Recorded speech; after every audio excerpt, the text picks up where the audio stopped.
The art of creation.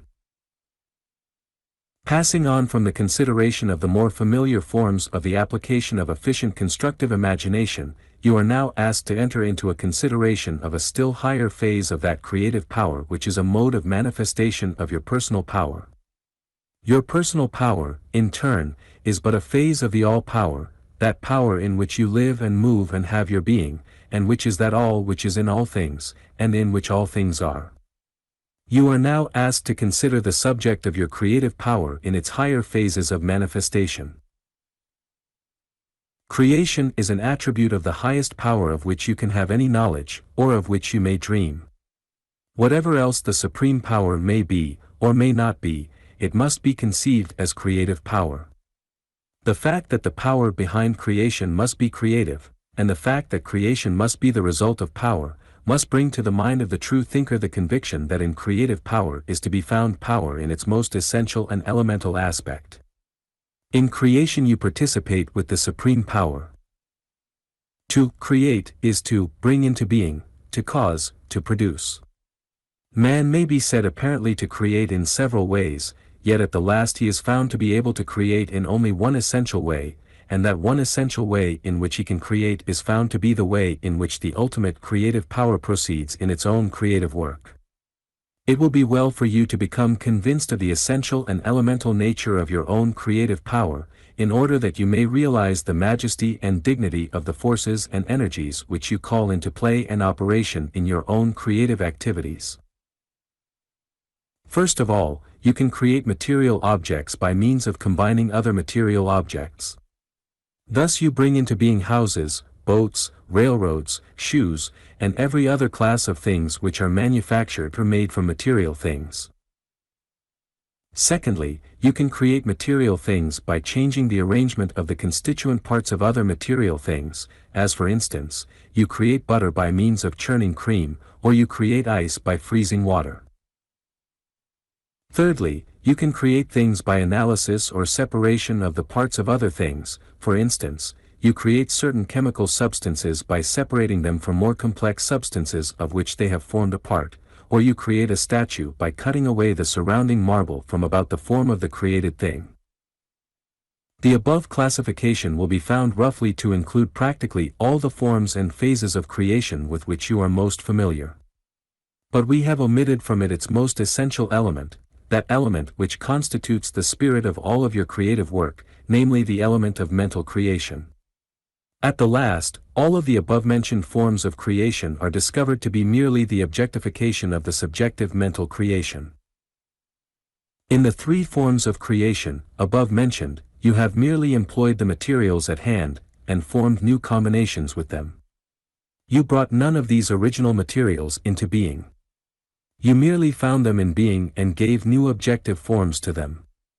But how did you arrive at a knowledge of those forms which you afterward objectified? Here we come to the heart of the subject. The answer is, the forms of your creations, each, any, and all of them, existed in your mind before you objectified them. Your creations, then, at the last, are seen to be mental creations in the sense that they were mentally designed and deliberately caused by you. Of course, if you merely threw the materials together without any design, then you cannot be said to have mentally created the new thing. In that case the latter was created, not by you, but by the forces of nature.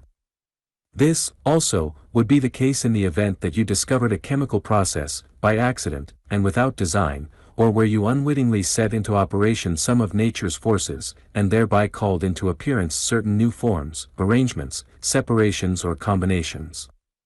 But wherever and whenever you have deliberately employed your creative power toward definite ends, then your first step and stage has been that of mental creation. Everything that man has ever created, contrived, built, invented or manufactured has first been created in his mind as a mental image. The Brooklyn Bridge, the Eiffel Tower, the pyramids, and also the simplest mechanical construction, each and all existed in the minds of their inventors, architects and builders before they took on objective form. There can be no such thing as constructive or creative work by man without the antecedent mental creation by means of mental images. Therefore, in its essential and elemental nature, all human creation is mental creation. Philosophers have carried this idea up to the realm of metaphysics, and have asserted that we are compelled to think of the supreme creative power as having first formed the mental image of the universe before the form of the physical world could have come into being. More than this, they hold that the actual creation of the materials of the universe must have been mental, because the material substance could not have been present until it was called into being by the mental forces, that, at the last, the material world is but a materialization of previously existing mental images or forms, and that the very work of the materialization was performed by mental powers and energies, for there were no material powers present and existent in the beginning. Edward Carpenter illustrates this idea in the following statement contained in one of his books: "There is now a disposition to posit the mental world as nearer the basis of existence than is the material world, and to look upon material phenomena rather as the outcome and expression of the mental. In observing our own thoughts and actions and bodily forms coming into existence, we seem to come upon something which we may call a law of nature, just as much as gravitation or any other law, the law, namely, that within ourselves there is a continued movement outwards, from feeling toward thought, and then to action, from the inner to the outer, from the vague to the definite, from the emotional to the practical, from the world of dreams to the world of actual things and what we call reality. We may fairly conclude that the same progress may be witnessed both in our waking thoughts and in our dreams, namely, a continual ebullition and birth going on within us, and an evolution out of the mind stuff of forms which are the expression and images of underlying feeling, that these forms, at first vague and undetermined in outline, rapidly gather definition and clearness and materiality, and press forward toward expression in the outer world. And we may fairly ask whether we are not here within our own minds witnessing what is really taking place everywhere and at all times, in other persons as well as in ourselves, and in the great life which underlies and is the visible universe. You may say that there is no evidence that man ever produces a particle of matter out of himself, and I will admit that this is so. But there is plenty of evidence that he produces shapes and forms, and if he produces shapes and forms, that is all we need. For, what matter is in the abstract, no one has the least experience and knowledge. All that we know is that the things we see are shapes and forms of what we call matter. And if, as is possible and indeed probable, matter is of the same stuff as mind, only seen and envisaged from the opposite side, then the shapes and forms of the actual world are the shapes and forms of mind, thus projected for us mutually to witness and to understand. But we do not need to fall back upon metaphysical speculations in order to support our general contention that there is mental image back of every phase and form of physical creation. Throughout all nature we may find striking instances and illustrations of the general principles that there is an idea, or mental image or form, present in all of nature's creative processes, from the formation of a crystal to the development of the forms of living creatures. The formation of a crystal, the development of the plant or tree from the seed, the evolution of the living form from the egg cells, all of these reveal to us the fact that idea or mental form is immanent and involved in every process of birth and growth in nature. This being perceived, we are justified in claiming that all creation is mental creation, the materialization of a mental form, image, or idea. Throughout all nature we may perceive the presence of an inner image or form which serves as the framework or pattern upon which nature materializes her objective forms. These ideal forms have attracted the attention of the philosophers, and they have sought to account for their presence. From the time of Plato down to the present, philosophers have speculated concerning the nature and evident presence of these ideal forms upon which nature builds her material shapes and structures. In the above quotation from Carpenter you will note the reference to the evolution out of mind stuff of forms which are the expressions and images of underlying feeling. These forms, at first vague and undetermined in outline, rapidly gather definition, and clearness, and materiality, and press forward toward expression in the outer world. Paul Carus, a modern philosopher, also says, all science consists in describing forms, and tracing their changes. All differences that we can scientifically comprehend are the forms of matter or energy. All that we can do or try to do is by molding and remolding things. Forms are the types of possible entities, and do not exist as such in the shape of material realities, but we cannot say that they are non-existent, nor that they are not. They are mebes, or potentialities, and according to the law of their combination the things of the material world are molded. They are the factors which determine material reality, and in this sense pure forms are more important than our material and actual things. They are superreal, and their superreality contains the norms of all existence. Pure form looks like nonentity, and yet the laws of pure form are the factors that determine existence in all of its details. Pure form conditions the cosmic order and governs the universe. The pure form of the philosophers is undoubtedly immaterial in its nature. It clearly must be mental form. In other words, nature is seen to proceed just as does man in his work of creation. She builds the material universe upon mental patterns, or upon mental frameworks. Just how or why this is so the human mind is unable to grasp, but all investigation reveals the fact that the creative processes proceed in just this way. In this correspondence between human creative activity and that of the cosmos, we have a striking illustration of the principle embodied in the ancient Hermetic axiom, as above, so below, as within, so without. The macrocosm and the microcosm evidently work under the same laws, and manifest according to the same general principles. Beginning with the particles of which the atoms are composed, and with the atoms of which all forms of matter are composed, we see the creation of material forms apparently proceeding in accordance with some pre-existing pattern, ideal form, type or idea. Atoms group themselves in certain combinations, forming certain elements of matter, all of which forms are true to general types, and are as nearly identical as the bits of metal which are cut out by the same die or else produced from the same mold. This uniformity and adherence to type certainly is explainable only upon the hypothesis that before the material form is produced there must exist some pattern, type, idea or mental form which governs the materialization. There is no hit or miss, or higgledy-piggledy arrangement of the atoms. They group themselves according to typical forms, and these forms must exist ideally before the material form can be produced. That which we call the inner nature of anything is really a combination of certain inherent mental forms, which are constantly striving to express themselves in action and objective appearance. The inner nature of the atom is clearly represented in and by its activities. The inner nature of the animal is likewise so represented by its action and its physical form. The voluntary, self-moved, spontaneous actions of any particular thing clearly represent the inner nature of that particular thing. The differences between classes of things result from the difference in the inner natures, and the inner natures are merely the ideal forms or types, the mental images, which constitute the elemental and essential basis of the character of those things. The operation and manifestation of these inner natures, or creative ideal forms, has a striking illustration in the case of the crystallization of the minerals or chemical elements. These crystals are formed in the mother liquor according to well-known and clearly defined shape, form and order. Each species of crystal has its own particular form and arrangement. Some have a range of several of such forms, each, however, being true to type and pattern. Each species of crystal obeys its own order and rule concerning its form. Crystals grow just as do plants, according to a certain pattern and type form.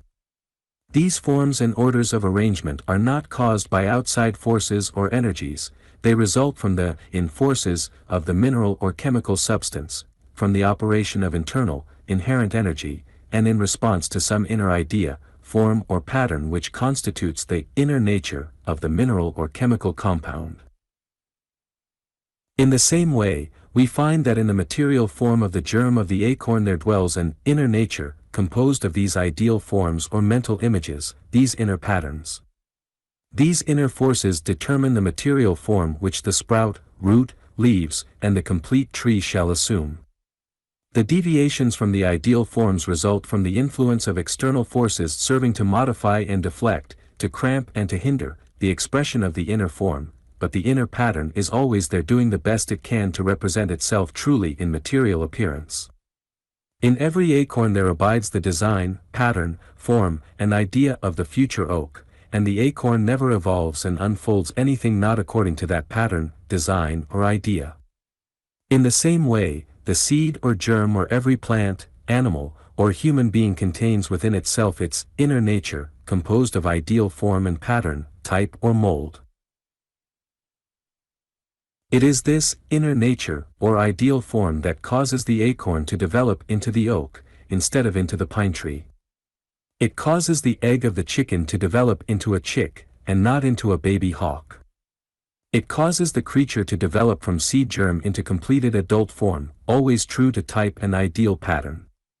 Scientists who have witnessed the unfoldment of living forms from the reproductive cells, or egg body, have testified in glowing words of wonder and admiration to the evident presence of something like a directive mind at work in the processes underway in the tiny speck of protoplasm which we call the reproductive cell or egg of the animal.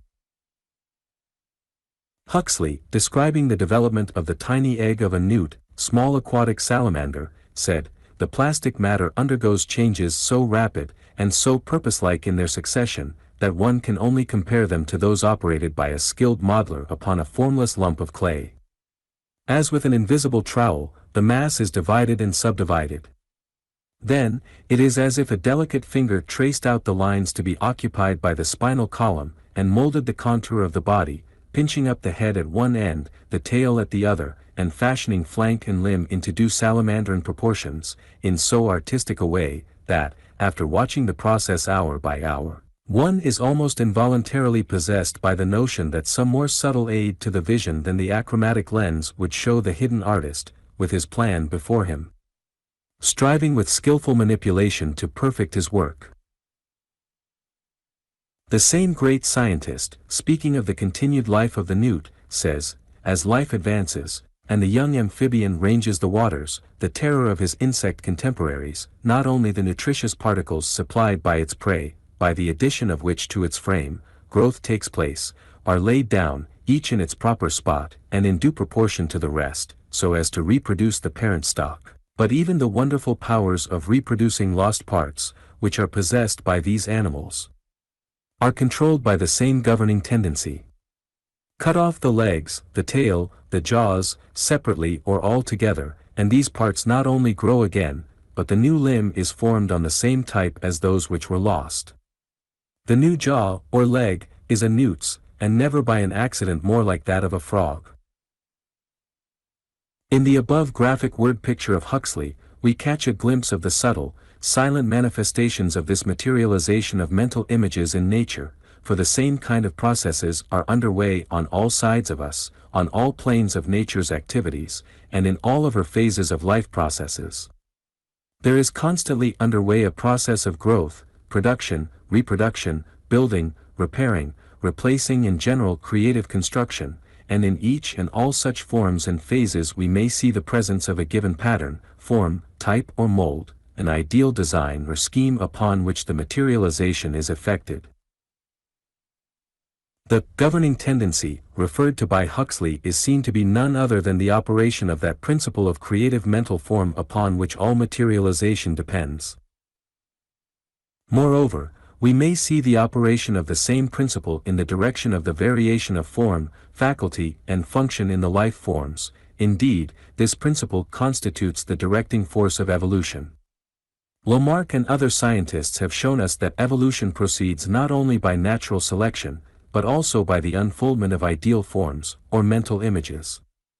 Thus, the new needs and requirements of the evolving life forms are first manifested as ideal forms, or mental images, patterns, molds, or types, in the subconscious mentality of the creature, these then moving toward representation, expression and manifestation on the objective, material plane.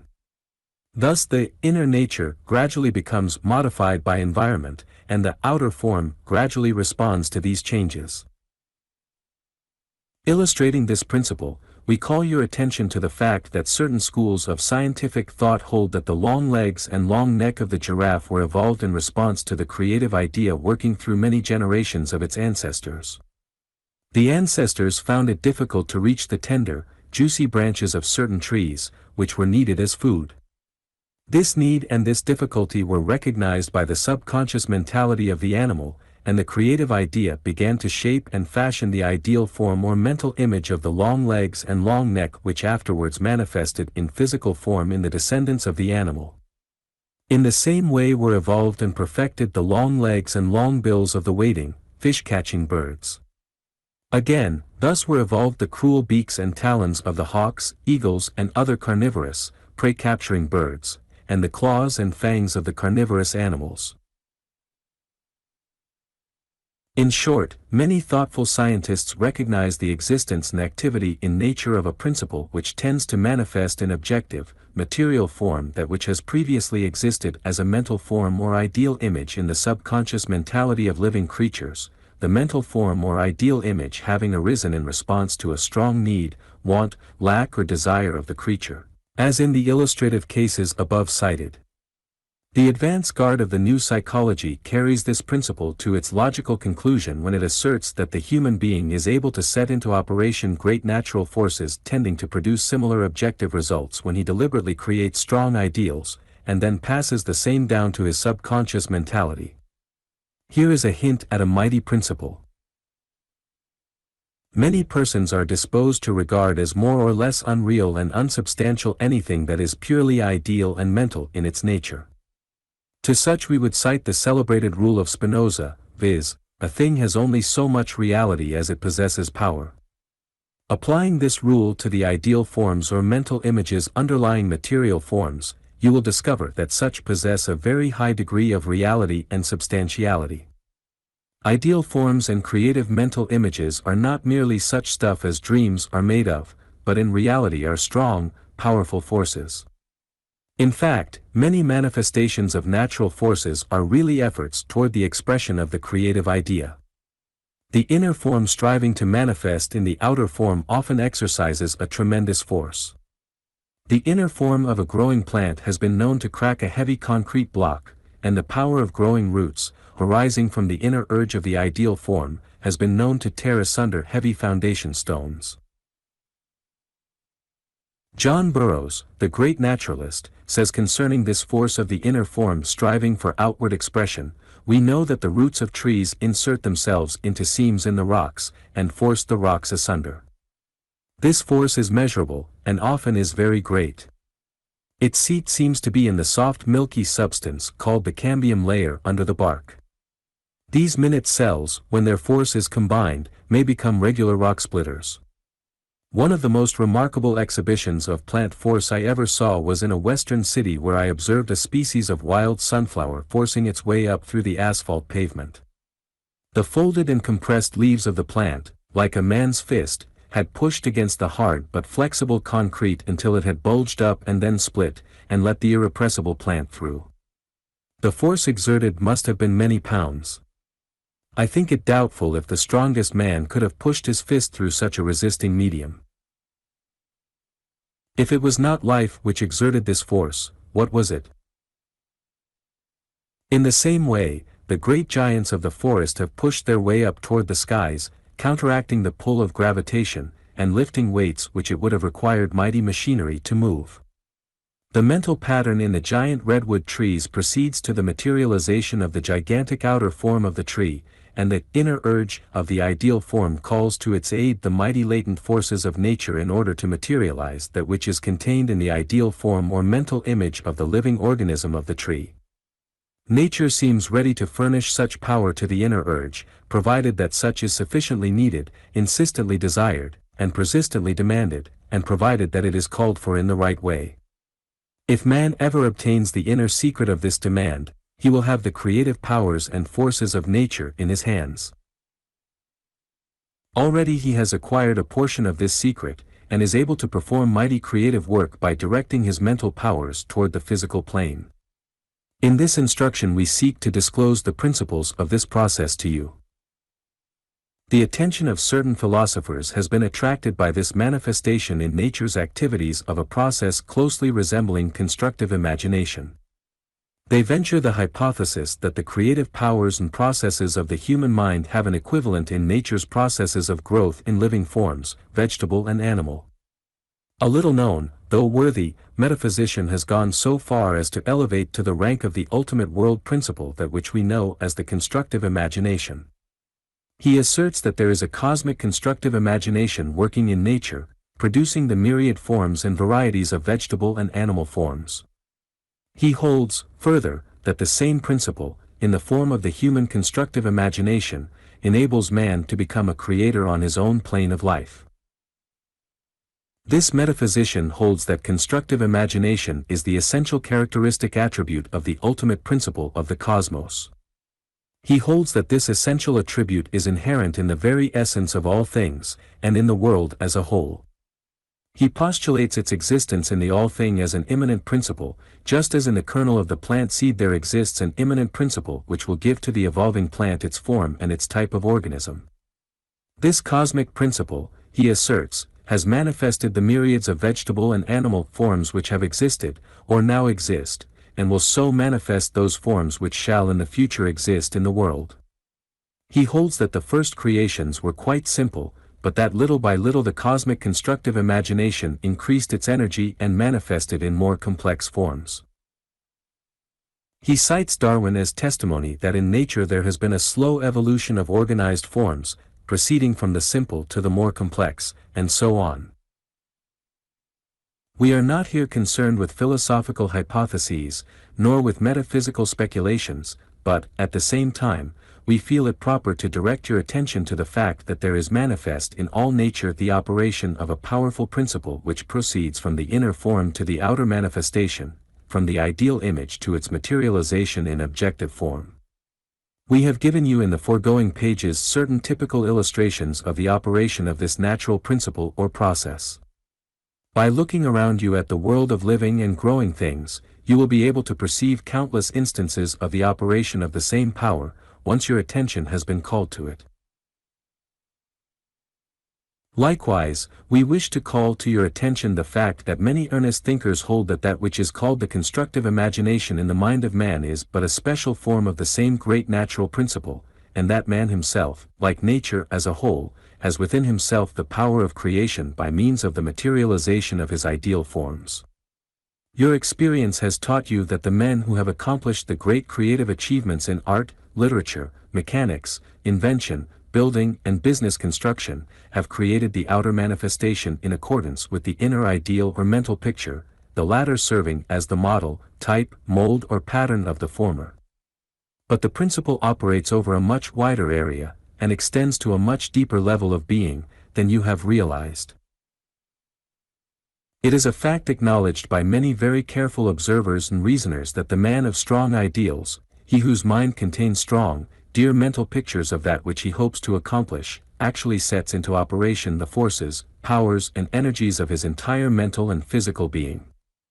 These, in turn, draw upon the common source of nature for their nourishment and subsistence, and all the power so generated tends toward manifestation and expression in the material form which is being built upon the mental framework or pattern of the creative idea.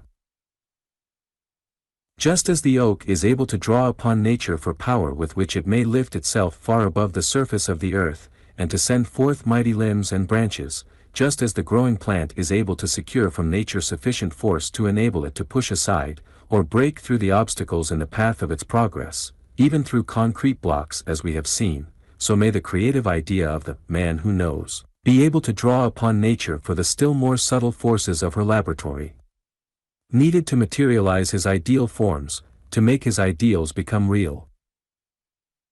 Not only this, but there is a rapidly growing body of human thinkers who hold that man, in such cases, is not necessarily limited to the mechanism of his own organism in the expression of his inner urge by means of the forces which he has attracted to him. They hold that he even may, and often really does, throw out mental or spiritual filaments which contact the things of the outside world, thereby attracting to himself the external forces and things requisite for the successful materialization of his inner ideal, his mental forms, his creative idea. In this book we have sought to present to you the essential principles of this great subject of creative power, of the materialization and actualization of your creative ideas.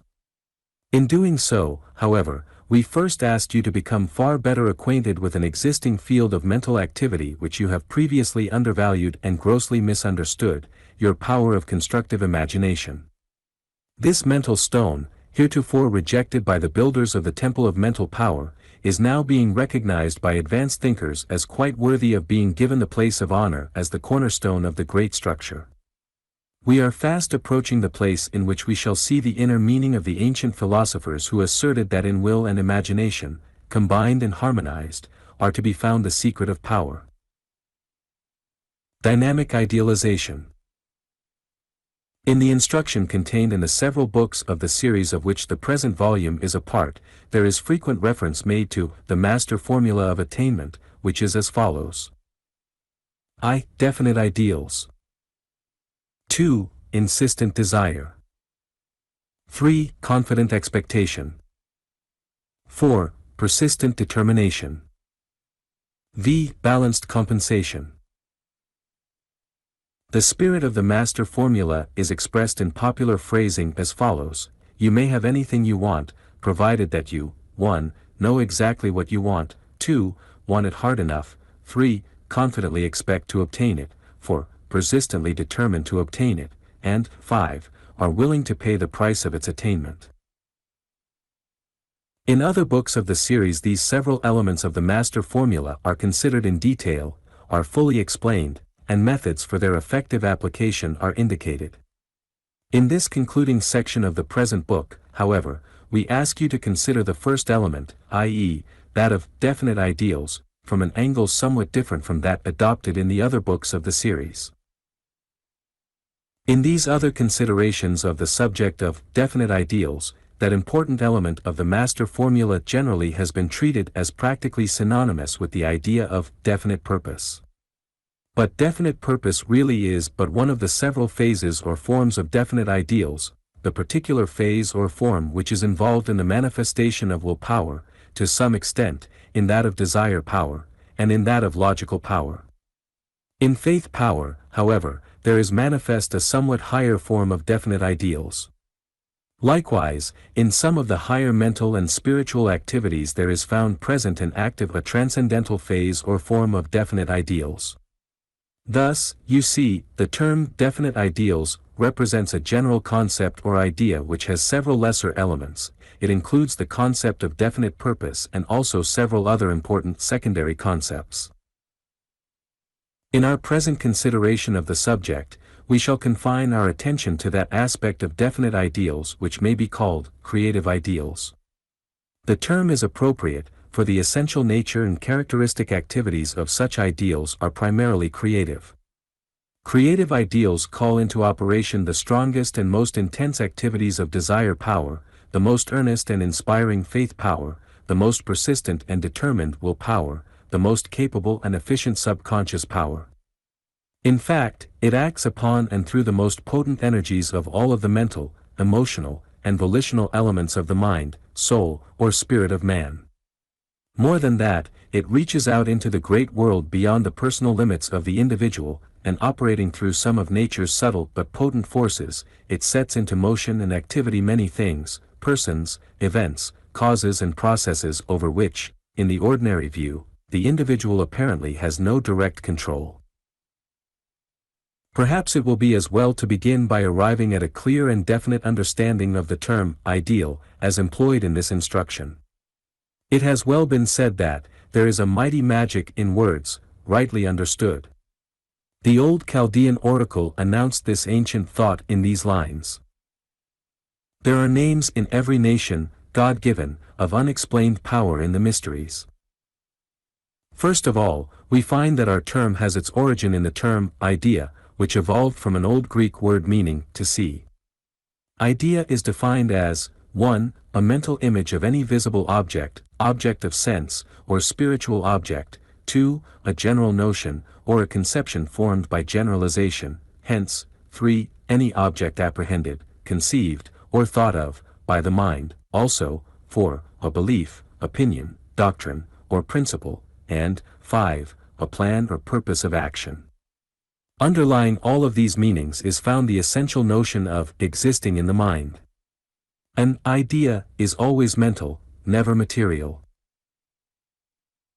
The term ideal, as an adjective, means 1. Existing in idea or thought, 2. Existing in imagination only, and 3. Reaching an imaginary standard of excellence, efficiency, beauty, utility, etc. As a noun, the term is defined as a mental conception regarded as a standard of perfection, a model of excellence, beauty, efficiency, utility, etc. Here we have the blending of the two essential attributes, viz. 1. Existing in thought or imagination, and 2. A standard of excellence. Excellence is synonymous with superiority, worth, goodness, greatness. So, in the end, we have a concept of an ideal, defined as a mental image of something of superior worth, goodness and value, serving as a standard of excellence, beauty, efficiency, utility, etc. As we always desire, hope for, and strive to attain things of superior worth, goodness and value, the degree of worth, goodness and value being determined by the comparative resemblance of such things to the accepted standard of excellence, beauty, efficiency, utility, etc., it follows that desire, faith, and will are always, consciously or unconsciously, striving to reach, achieve, or attain an ideal. To the end of such achievement or attainment, the forces of creative power, desire power, faith power, and will power are set into activity. In many cases the ideal manifests in the form of purpose or plan of action, one of the above definitions of idea, you will remember, but in other cases it manifests rather as a mental or spiritual germ, striving to express and manifest itself in objective, material form, drawing to itself and reaching out after that which promises to contribute to or aid in such objective and material expression and manifestation. Here, then, we have the concept of the ideal seeking to express and manifest itself in objective and material expression and manifestation, and, by reason of this inner urge, drawing to itself and reaching out after that which promises to contribute or aid in such expression and manifestation. But, you may ask, why and how is this ideal entitled to be termed creative? Let us answer this question, in the first place, by asking you another question, thinking over the subject discussed in the preceding section of this book, of what does this concept of the striving, seeking, acting, mental or spiritual germ remind you? We think that the following several paragraphs will represent the essence and spirit of your answer. You will be reminded, first of all, of the fact that in all man's material creations there has been, and necessarily must have been, a preceding mental image or form, an ideal, in fact, of which the later material, objective form of the created thing was merely a copy, that there must always be the mental pattern, map, design, or mold which is reproduced in the material creation. There must always be the inner form, before there can be the outer form. But, you may object, here the ideal is merely the pattern, model, or mold, which the imagination and will employ in their creative work. The ideal, in itself, is not creative. This is true, at least to a certain extent. We need not here argue the fine distinctions, however, for we have a clear case presented in nature's activities, to the consideration of which we shall now proceed. Letting your mind dwell upon the subject considered in the preceding section of this book, you will remember that in all material creations of form, in all purposive groupings, arrangements, conformations, configurations, there is found to be present an inner ideal form, composed of the aggregate of mental forms, striving to express itself in action and objective manifestation. You will remember that we found this inner ideal form operative in the cases of the grouping of the atoms, and of the smaller particles composing the atoms, in all chemical processes, in the processes of crystallization, in the life processes and the growth of plants, in the sprouting of seeds, of the development and evolution of the germ in the egg. You will remember the interesting description of the development of the newt's egg given by Huxley. You will remember the instances of great power exerted by growing roots, plants, and sprouting seeds. You will remember what was said concerning the evolution of needed physical instruments manifested by the lower animals, the explanation of the long legs of the wading birds, the claws and beaks of the birds of prey, the long neck and legs of the giraffe. Finally, you will remember the logical conclusion arrived at by those observing these and similar instances of this wonderful working of nature's forces, viz., that there exists, and is manifest in all nature, the operation of a mighty principle which proceeds from the inner form to the outer manifestation, from the ideal image to its materialization in objective form. You will find yourself compelled to think that in all of nature's activities and processes, in which is performed the work of creation, of form, combination, composition, or coordination, there certainly exists an ideal form serving as a pattern, plan, mold, map, chart or design, upon which and by means of which, nature builds and creates. More than this, when you carefully reason concerning this matter, you will find yourself becoming impressed by the idea and conviction that the essence and spirit of such manifestations and expressions abide in the germ ideal form itself, and that instead of being a mere inert pattern, model or mold, the ideal form is a living, acting, creative force, drawing to itself the materials needed for its outward, objective expression and manifestation, such expression and manifestation being the essential desire, need, and energizing principle of its being. Thus the ideal form is seen to be not only an inner form, but also a something or somewhat which may be described as a power with the desire to act, or a desire with the power to act, a definition which has also been applied to will, it may be noted.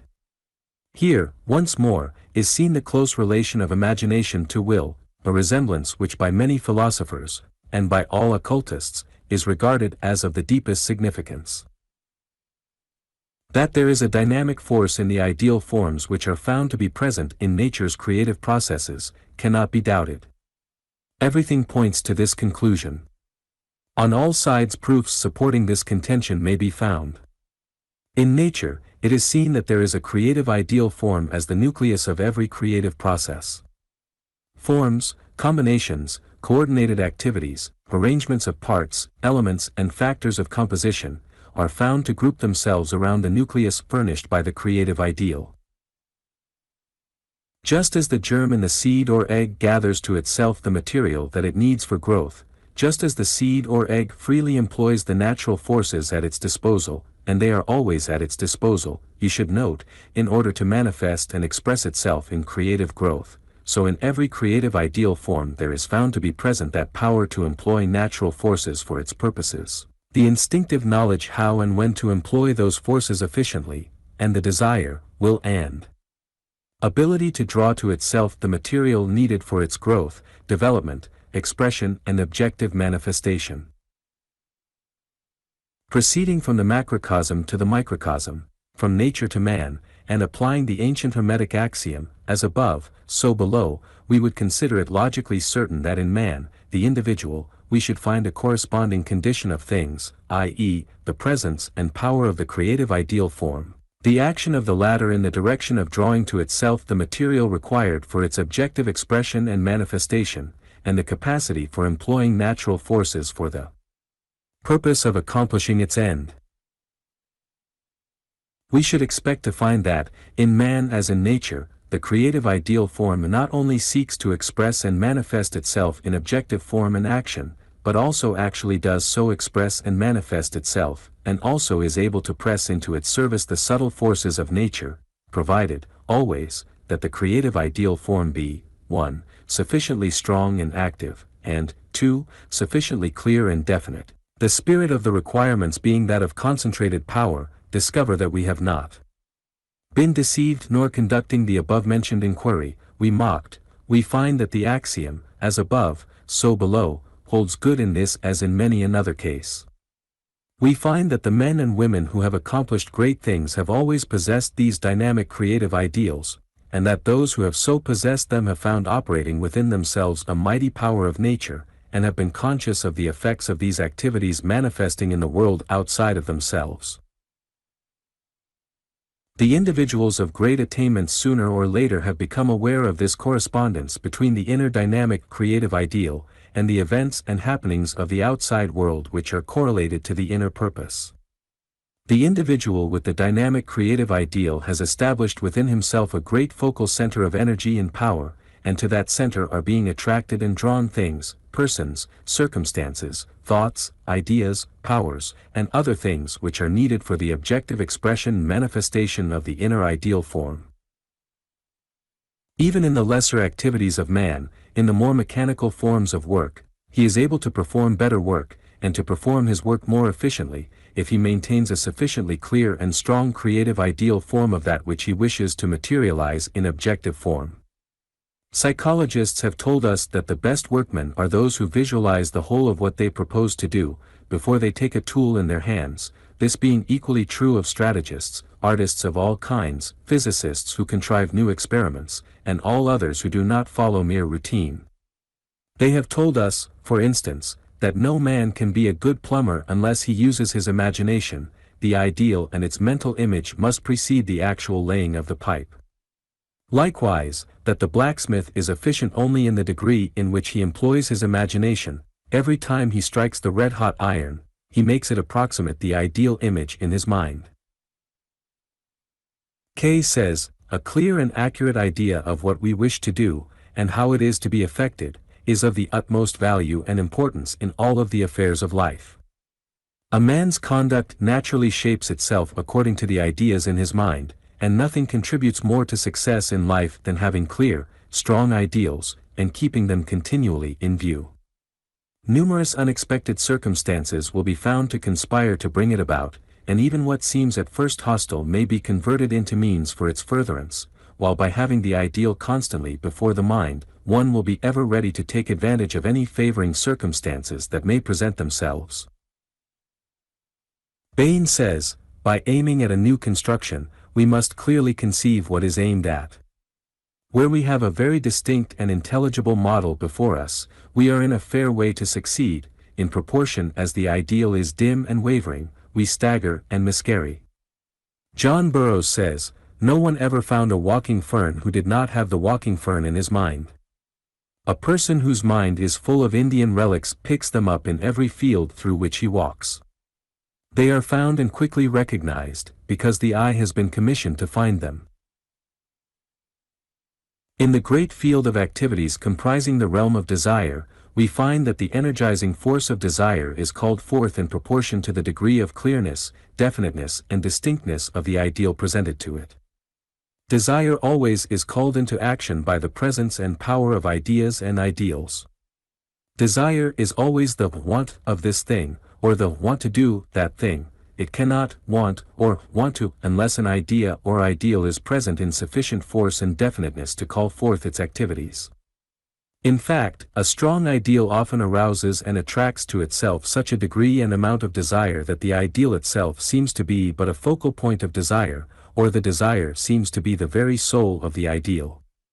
In desire power, the dominant want or want to is the definite purpose. The idea of the achievement or attainment of the end of the want or want to is the definite ideal. Likewise, in the activities of faith power there is always found present a definite ideal. Faith must always have its object. The more definite and certain its object, the greater and more stable is the faith. Faith is one of the great elemental spiritual powers. In its form of confident expectation and expectant attention it powerfully moves the will. But, faith power is but latent and static unless it be aroused into dynamic power by the presentation to it of an appropriate idea or ideal.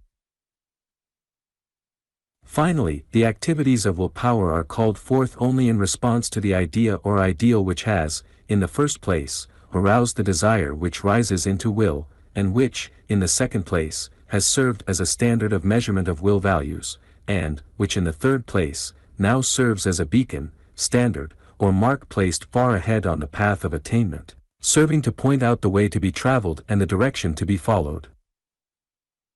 It is an axiom of psychology that the will goes out in action only toward an idea or ideal presented to it. It might be added that the will is held to its path only by the perception of the idea or ideal which marks its course and indicates its direction. Certain philosophers and psychologists have noted that it is almost impossible to distinguish between concentrated will and the highly developed, definite, concentrated idea or ideal. The two seem to have been combined and blended into one mental power. This correspondence between imagination and will frequently has been noted in the present work. But, in pursuance of the rule of the unity of the mind, we find that just as truly as desire, faith, imagination and will may be, and are, called into action, power, and strength by the presentation of an idea or ideal, so is it true that the creative ideal may be strengthened, energized, and given definite form by the application of the respective powers of desire, faith, imagination and will. There is always action, reaction, and interaction in the realm of the mind. Its powers are correlated and coordinated, each is bound up with the others, and each aids and helps the others when needed. We may concentrate our attention upon any one of the great powers of the mind, and that particular power will seem to be the dominant one. When, however, we proceed to contemplate and to study the others, we find that each, in turn, seems to be the dominant power. The truth is that no one of these great powers can operate effectively unless the other powers cooperate with it, and proceed with it in coordinated action. The creative ideal, in order to be effective, indeed, in order to be truly creative, must be, 1. Strong, and, 2. Definite. Its strength is increased by the energizing power of desire, the inspiring power of faith, and the determining power of will. Moreover, by means of imagination presenting to it mental pictures of itself as actually expressed and manifested in objective, material form, the creative ideal is further aroused into action, in response to that essential urge, instinct, or appetency of its nature which causes it to strive ever to manifest itself in outward action and form.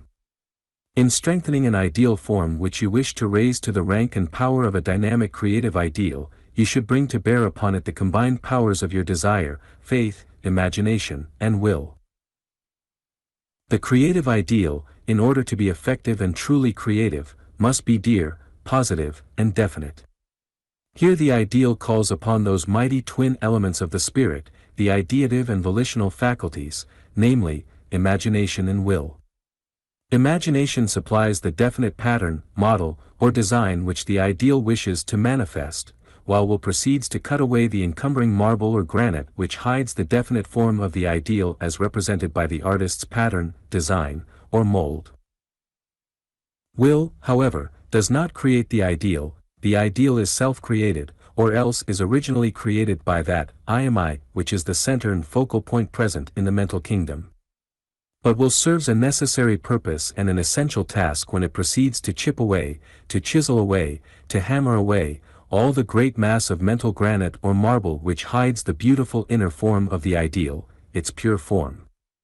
The ideal form is actually existent, never forget that, but, before it may be perceived and employed as a model, standard and guide, it must be released from that which encumbers its pure form and hides it from view. In the master formula of attainment, the first element is that of definite ideals, not merely ideals, but particularly definite ideals. In all of the principal books of this series, this element of definite ideals is dwelt upon at considerable length, in one form or another. In the preceding sections of the present book, you will find it presented under the form of definite purpose. The factor of definiteness is emphasized in all such presentations, for upon such definiteness depends much of the power of the ideal standard, or purpose. It must stand out in attention, perception, and thought.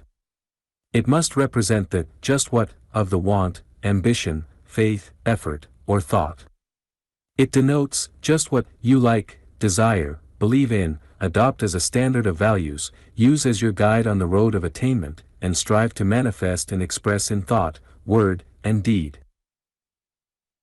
An ideal, standard, or purpose is definite in the degree in which it is certain, clear, plain, distinct, specific, exact, precise, fixed in understanding and meaning. Its mental form must be distinct, clear, sharp, clear-cut, sharp-cut.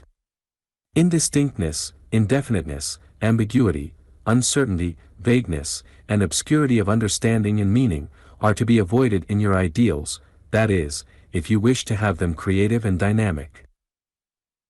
Strong and definite creative ideals are properly called dynamic ideals, for they manifest all the qualities and powers which are indicated by the term dynamic. Dynamic means powerful, filled with energy, capable of manifesting force, energy, power, motion, and action. The dynamic aspect or phase of anything is that in which the thing manifests motion, action, activity. Its static aspect or phase is that in which it exists in a state of rest and inaction.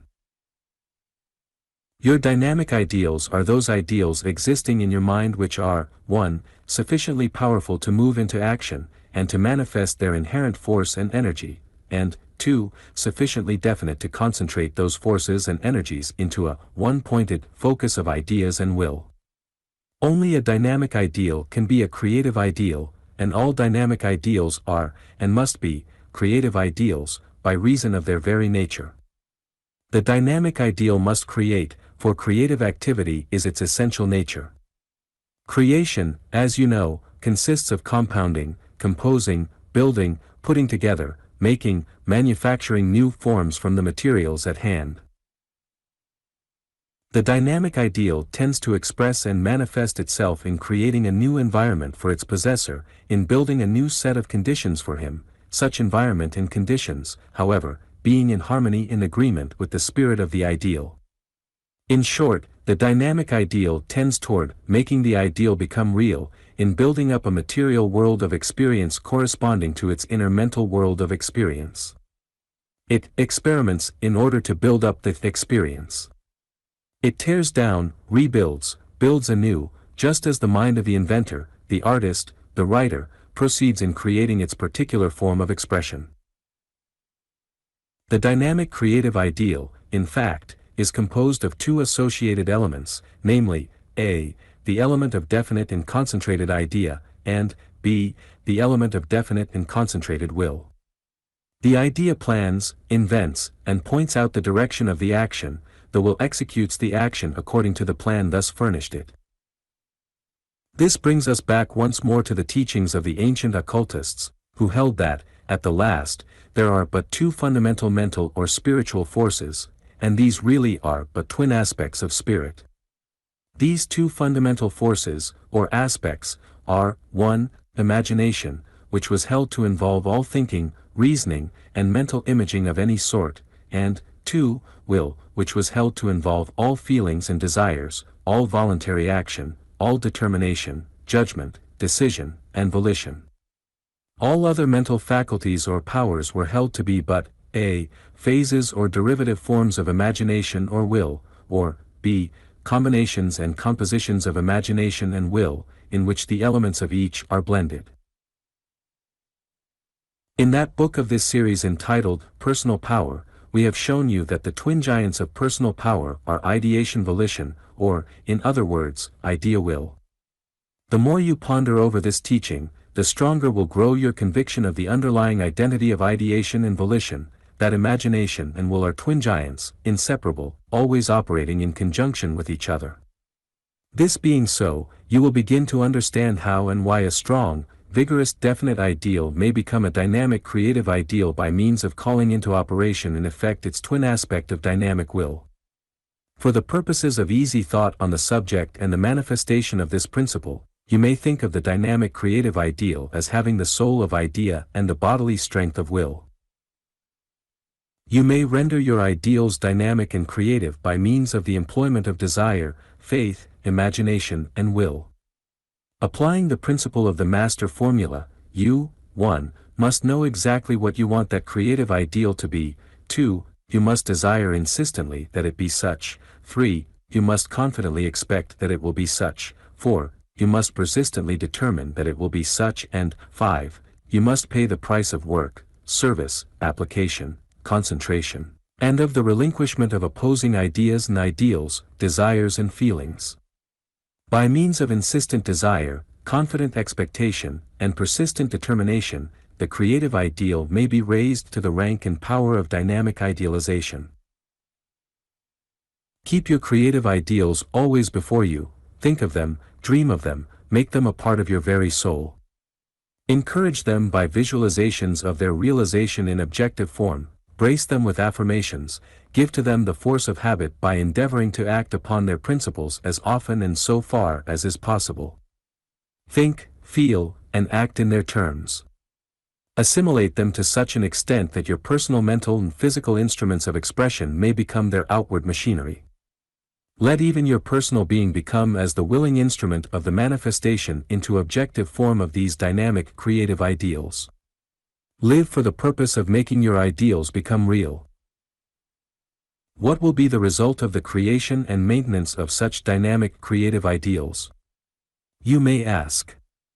Here is the answer of those wise and illumined members of the race who established the esoteric schools of ancient philosophy, and of the equally wise and illumined members of the race of today, who are striving to sow the seeds of the inner teachings in the minds of those who are prepared to receive them, nourish them, and allow them to develop, grow, and bear blossom and fruit. Here is the answer of such great souls. You are the creator of your own world of experience. Consciously or unconsciously, you are molding your world of experience, and determining your own destiny. In ignorance or in wisdom, for good or for evil, you are creating, building, constructing the scenery of that world in which you live, and move, and have your being. For weal or for woe, you are thus building. For better or for worse, you are thus constructing. Your personal world of experience is largely what you, yourself, have made it. Your ideals ever tend to become real. You are always realizing your ideals. What you have been doing unconsciously, you may now proceed to do consciously. By creating and controlling your ideals, you create and control your world of experience. You may become an active master of creation, instead of a passive slave. The strong, definite dynamic creative ideal will call forth the full powers of your body, of your mind, and of your spirit. Reason, imagination, invention, will perform their best work under its influence, desire will energize more intensely, and will determine more persistently, under its influence. The wonderful storehouse of the subconscious will open wide its doors when the creative ideal gives the right knock. The still higher realm of the superconscious will superimpose its wisdom and knowledge upon the conscious mind, when this be demanded by the dynamic ideal. All things will work together for good for him in whom the dynamic creative ideal is manifesting its power. I call them all forth, and forth come they in answer to my call, says the spirit of the ideal in the old allegory of the Orient, and chief of all, and the first to come forth, is my twin brother Will, concludes that ideal spirit. Definite ideal and concentrated will, these are the twin giants of your creative power. Cultivate and develop both of them, and to an equal extent. Do not let your definite ideals suffer by reason of the lack of pulling and pushing power of your concentrated will. Neither let your concentrated will become static and inert, by reason of the lack of the directing and guiding power of your definite ideals. Grasp the hands of the twin giants, one on the right of you, one on your left, and then let the I am I give the command, forward, march. Naught can oppose the phalanx composed of your definite ideals, your real self, your concentrated will. Rightly may such a combination shout its battle cry, I can, I will, I dare, I do. The will that can is the will that knows. The ancient Buddhists had an old aphorism which ran something like this: to know rightly, is to think rightly is to will rightly, is to act rightly, the root of action is knowledge, the fruit of knowledge is action. The ancient Chaldeans had a similar proverb: he who knows, is able to will effectively, he who wills effectively, creates his world. All through the secret doctrines runs this song of ideal will, of knowing and doing, and the most practical thinkers of our own times and lands echo the ancient reports. Perhaps the highest phases of philosophical and metaphysical thought are those which hold that the only adequate explanation of the universe is to be had in that hypothesis which postulates the existence of an eternal, infinite spiritual principle, the essence of which is life, will, and ideative consciousness, the essential powers of which are animation, ideation, and volition, respectively. In this view, universal creation, creative evolution, is accomplished by means of the power of the living will, taking the forms and configurations patterned by the living idealizing power. Daring thinkers have likened the universe to a cosmic dramatization of the ideas and ideals evolved by the infinite consciousness of spirit, the machinery of creation being operated by the infinite will of spirit. Be this as it may, every careful and honest thinker has been compelled, at least at times, to admit that there is no escape from the conviction that the universe shows the progressive working out and manifestation of a cosmic purpose, intention, and aim, in short, that the universe is the materialization of a pre-existing cosmic idea or ideal. The processes of cause and effect show the presence and operation of something like pure deductive logic in the activities of the universe.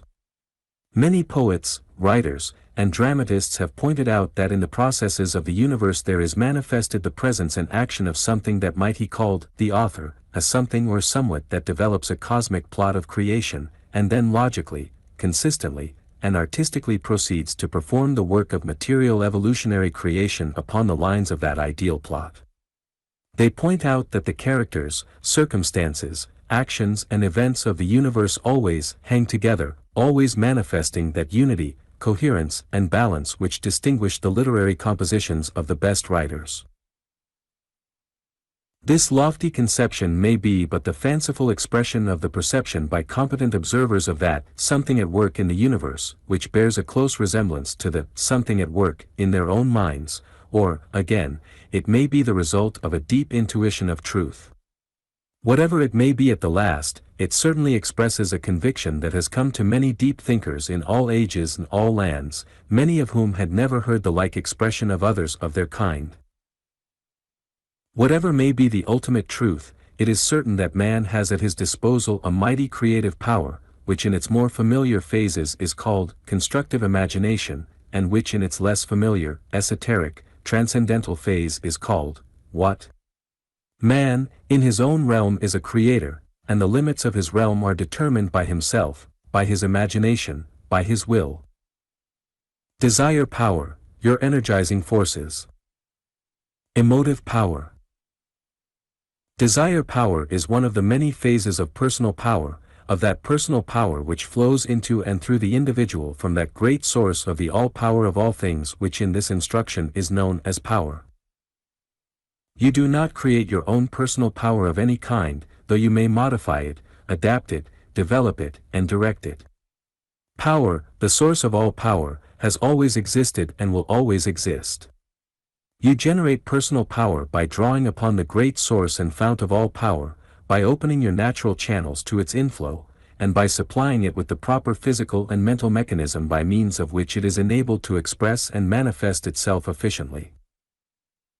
There are not, in reality, many distinct kinds of personal power, though there are many forms and phases of its expression and manifestations. Just as, by means of being supplied with the appropriate apparatus, electricity is transformed into light, heat, energy, motive power, telegraphic power, telephonic power, and wireless message power, so is your personal power transformed into mental power and physical power, into thinking power, feeling power, and willing power, by reason of the various channels of expression and manifestation supplied to it. Personal power manifests along the lines of mental activity in three great forms, viz., along the respective channels of 1. Feeling, 2. Thinking, and 3. Willing. These three channels, however, are not absolutely set apart and separated from each other, but, on the contrary, have many intersecting and connecting lines or channels of intercommunication. Their activities are closely coordinated. Accordingly, in practically all instances of mental activity, we find the coordination and blending of the activity of these great phases of mental activity. Desire is the highest wave of the waters of feeling or emotion. Feeling is the agreeable or disagreeable phase of a mental state. Emotion is a complex form of feeling, into which is blended the element of the representative ideas of memory or imagination. Desire is the strong urge or pressure of emotion toward an idea or object which promises emotional satisfaction and content, or away from an idea or object which threatens emotional dissatisfaction or discontent. If the emotional urge becomes sufficiently strong, the desire develops a conational activity, i.e., an activity tending toward will action along the lines of the satisfaction and gratification of the desire. On one side, desire arises from emotion, on the other side, desire evolves into conation, and conation is the elementary active phase of will. Before you can expect to understand the nature of desire, its laws, the principles of its development and application, you must first know something of the general form of mental activity of which it is the highest and most active phase, i.e., the mental activity known as emotion. Emotion is defined as an excitement of the feelings, whether pleasant or unpleasant, feeling being the agreeable or disagreeable side of any mental state. Feeling may be described as a simple emotional state, and emotion may be described as a complex state of feeling. The difference is a matter of degree and not of kind. Emotion, however, has idea blended with it, memories of previous experiences supplied by recollection or instinct, the latter reporting race memories. Feeling, simple, may arise from a purely physical cause, and no definite idea may be involved in it. But emotion, complex, necessitates the presence and influence of representative idea to direct it and to continue it beyond the stage of simple feeling. A leading teacher of psychology illustrated this distinction to his pupils by directing their attention to the analogy of the junction of the upper Mississippi and the Missouri rivers. He pictured the Missouri as a stream of representative ideas, and the upper Mississippi as a stream of simple feeling arising from sense impressions. The two streams meet, their waters join and, blending, compose the complex lower Mississippi of emotion now flowing to the gulf of desire and will. The teacher, however, always cautioned his pupils to remember that this illustration was used merely for convenience, for feeling and idea are never so far apart, before the junction, in the mind as are the waters of the two rivers. The highest activities of feeling and emotion are known as affection and desire, respectively. Affection is defined as an emotional drawing of the mind toward any person or thing, which does not necessarily depart even when that person or thing is absent.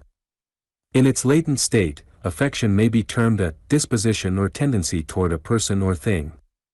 In its active state, affection may manifest as passion, especially in the presence of its object. The term is usually employed to denote the state of emotional feeling toward persons, but it is also properly employed in connection with anything capable of exciting regard.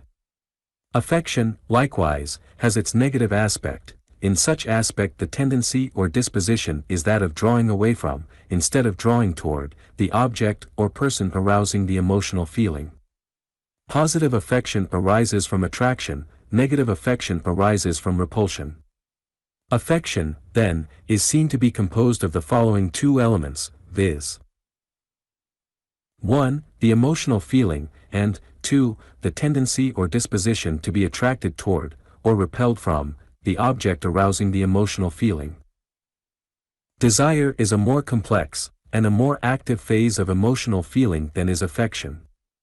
Desire combines and includes the element of affection, but it goes beyond the latter. It may be defined as the strong wish or inclination to attain, secure, reach, or to retain, hold, and own, the object which has attracted it, or to get away from, escape or be free from, the object which has repelled it. Desire always reaches out to the object of positive affection, or withdraws from the object of negative affection.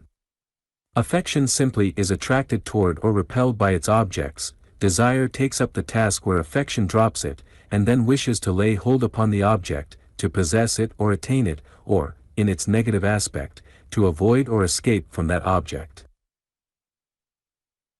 Affection, in its positive phase, loves the object. Desire, in its positive phase, not only loves it but also wants it and is not satisfied without its attainment or possession. Note this distinction, for it is important in the application of the fundamental principle involved in desire. The power inherent in emotion is indicated by the term designating it. The term emotion is derived from the Latin term emotio, meaning a moving out. The latter term, in turn, was derived from the Latin prefix e, meaning out, and the verb movio, meaning to move. The essence and spirit of the term, as indicated by its origin, is that of movement, motion, activity. It is significant that the same Latin verb movio, which supplies us with our English term emotion, also supplies us with our English term motion. Both terms mean to move, the e in emotion specially indicating outward motion, to move outward. So that motion and emotion are seen to be closely connected in origin and meaning. Motive power and emotive power are but forms and phases of the same thing, at the last analysis, some philosophers, indeed, claiming that they are one in essential principle. Too many persons have fallen into the habit of undervaluing emotion, and of rather being inclined to apologize for its presence and manifestation in and by themselves. They seek to give it a subordinate place in the trinity of mind, and to exalt above it the coordinated elements of thinking and willing, respectively. This, principally because the term emotional has been attached to and associated with certain unattractive phases of emotional activity, as for instance, the sickly sentimentality, maudlin sentiment, the slushy gushing, and the neurotic hysterical hyperemotionality manifested by certain persons who are regarded as being quite emotional. The abnormal has been mistaken for the normal, the morbid, for the natural and healthy state. Emotion includes not only some of the richest and most noble elements of our mental and spiritual natures, but also much that is of the most practical pragmatic value in our everyday work and activity. Not only does it manifest its presence in those experiences and activities which we usually include in the category of the things of the soul, but it also is found to play a quite important part in the activities of the intellect and of the will. In fact, emotion illustrates the aptness of the term emotion, by imparting motion and activity to both intellect and will. The promise implicit in its name is fulfilled in its actual accomplishment. Emotion includes in its category that which thrills the heart of man, and which causes him to manifest the fine forces of affection, love and friendship. It contains within its realm the desires which urge him forward on the path of life, and which direct his vision to the banner of victory placed far ahead over the portals of the future. Emotion lies much closer to the heart and nearer to the springs of human action than does intellect, great as are the achievements of the latter, and it plays a highly important part in the determination of the character of the individual. While we extol the virtues of intellect, let us not ignore or undervalue those of emotion. Man does not live by intellect alone, emotion must be present to add spirit and soul to the body of personal power. Man has a heart as well as a head. In fact, the heart plays a greater part than does the head in the actions of mankind as a whole. Rob human action of the inspiration of the heart, and you have left but a cold mechanical product. Remove emotion from human life, and you will have taken away the source of its greatest beauties and charm. The man of personal power has intellect, emotion, and will well balanced. This constitutes the balance of poise and power. Intellect is not to be undervalued, will is to be viewed with respect and admiration, but emotion is seen to be the essence of the life and soul of the other two elements, and of the individual as a whole. Well says the old adage, keep thy heart with all diligence, out of it are the issues of life. But, more to the point, at least in the case of the practical men of the world who may read these words, is the fact that in emotion is to be found a practical phase of personal power, a force or energy which enables men to attain, to accomplish, to succeed, to do things worthwhile. It is one of the tragedies of our modern educational system that, while the greatest attention is devoted to training the head, training the heart is practically neglected. It is generally considered quite practical and according to common sense to train and cultivate the intellect, but usually even to hint at the desirability of training and cultivating the emotions lays one open to the charge of being impractical and visionary. It is only when persons are shown the important part played by emotion in all the activities of intellect and will, that they will even seriously listen to suggestions that emotion should be accorded attention in the educational field. Yet, as all psychologists know, the intellect is influenced, swayed, directed and often entirely controlled by emotion. Many of man's greatest intellectual triumphs have resulted from the motive power supplied by emotion. Moreover, the will has its very roots embedded in emotion. The motives which move the will to action are always found to arise from emotion. These are not mere general or careless statements made to strengthen the argument. On the contrary, they express the cold, hard facts of scientific psychology. The fact that such statements may be new to you is but another proof of the public neglect of this important subject. Ribot, in the following statement, ably sets forth the conclusions of those philosophers, psychologists and physiologists who maintain that emotional feeling is the most fundamental aspect of the life of all conscious creatures, and that it underlies the phase of intellect in the scale of evolutionary development, that, in fact, it constitutes the very kernel of life and mind as these are found to be manifested in living forms. He says, concerning the place of the feelings in the total psychic life, I wish to say that that place is first. The feelings appearing first, it is clear that they cannot be derived, and are not a mode or function of intellect, since they exist by themselves and are irreducible. Thus stated, the question is simple and quite evident. The physiological evidence in favor of the priority of the feelings need only to be recalled. It all centers in one point: organic vegetative life always and everywhere appears before animal life. Physiologists constantly repeat that the animal is grafted on the vegetable which precedes him. Organic life is directly expressed by the needs and appetites, which are the stuff of the affective life. The myriads of animals are only bundles of needs, their psychology consisting in the search for food, in defense, in propagation, but even closed in as they are from the outside world, desire in them is not less intense. Even in man, fetal life, and that of the first months after birth, is much the same, almost made up of satisfied or unsatisfied wants, and consequently of pleasures and pains. From the purely physiological point of view, intellect appears not as mistress, but as servant. The psychological evidence is not difficult to supply, and indeed it has already been presented by Schopenhauer in so brilliant and complete a manner that it would be a bold task to present it afresh. For Schopenhauer, to will is to desire, to aspire, to flee, to hope, to fear, to love, to hate, in a word, all that directly constitutes our good and our ill, our pleasure and our pain. Will, in the sense indicated by Schopenhauer, is universal. The basis of consciousness in every animal is desire. This fundamental fact is translated into the impulse to preserve life and well-being, and to propagate. This foundation is common to polyp and to man. The differences between animals are due to a difference in knowledge. As we descend in the series, intelligence becomes weaker and more imperfect, but there is no similar degradation in desire. The smallest insect wills what it desires as fully as does man. Desire will is always equal to itself. It is fundamental. It is a fact anterior to all intelligence and independent of it. It is the basis of character. The man is hidden in the heart and not in the head. Its power is sovereign. It is not reason which uses desire, but desire which uses reason to reach its ends.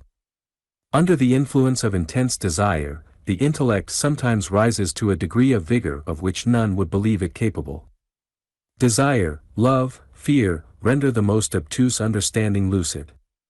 Desire, guided by experience, rests upon proved pleasure and pain, seeking one and avoiding the other.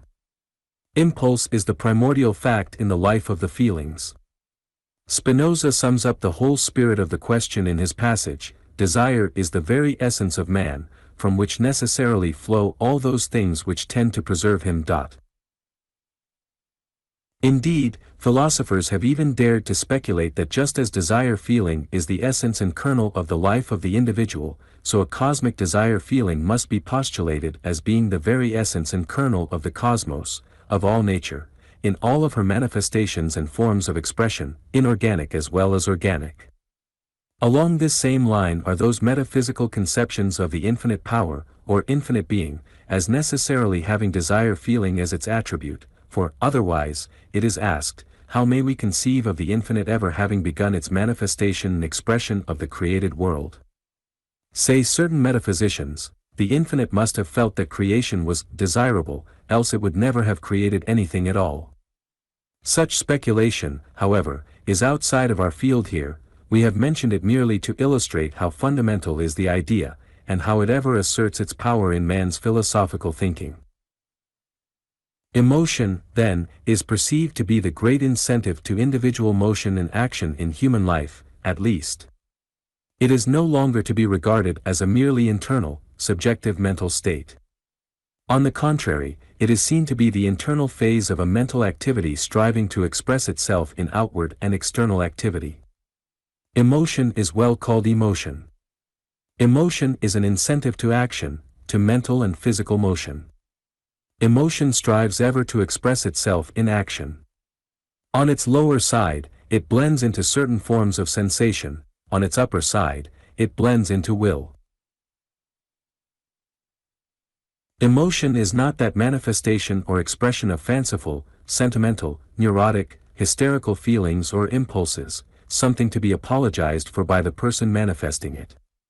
Emotion is no more to be gauged by the neurotic, hysterical, hyperemotionality miscalled emotion, than is intellect to be gauged by the fantastic so-called reasoning of the inmate of a lunatic asylum, or that of the many outpatients of Bedlam, whom we meet in everyday life. Neither emotion nor intellect is to be gauged by the perverted forms of these great mental activities. Men are accustomed to speak of intellect as the most potent of the powers of the mind, but they reckon ill who leave out emotion. Descartes said, "I think, therefore, I am." But feeling is even more fundamental than is thought, and men say with even greater certainty, "I feel, therefore, I am." Likewise, we are in the habit of quoting with satisfaction the aphorism, "As a man thinketh, so is he," but we fail to remember that the actual words of the aphorism are, "As a man thinketh in his heart, so is he."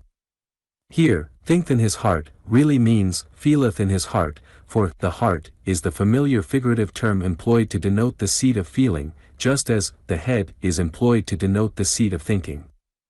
So, at the last, then, our favorite aphorism is seen to read, "As a man feeleth in his heart, so is he." We are here not endeavoring to exalt emotion over thought and will, but are merely seeking to restore to its place in the trinity of mind a most important element of the mental power of man which many persons have become accustomed to overlook and neglect.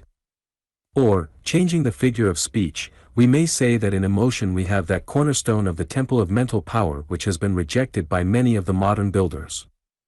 Without the element of emotive power there can be no motive power in the human mind. Desire and actions. Desire, as we have seen, is the crest of the wave of emotional feeling. At the same time, desire may be said to be the elementary stage or phase of will. Emotion, rising to desire, tends to become transformed into will. Before reaching the stage of desire, we find emotion manifesting the stage of affection, under the several forms of the latter known as love, liking, fondness, attraction, passion, admiration, respectively. The spirit of affection is represented by the phrase, "I like." Desire evolves from the stage of affection, and manifests the inclination to wish, to want, to long for, to hanker after, to crave eagerly, to obtain or to enjoy the object of its affection. Desire manifests in several forms, as for instance, aspiration, ambition, craving, hunger or thirst, employed figuratively, for attainment, or, the simple, wish or want. The spirit of desire is represented by the phrase, "I want." Desire, however, only moves toward that to which it is attracted by affection. It wants only that which it likes. That which it neither likes nor yet dislikes fails to stir it into activity. That which it dislikes, it positively wants not, it seeks to avoid, or to escape from, or to be rid of or free from such things. The degree of desire depends materially upon the degree of affection for the object, though other elements enter into the calculation.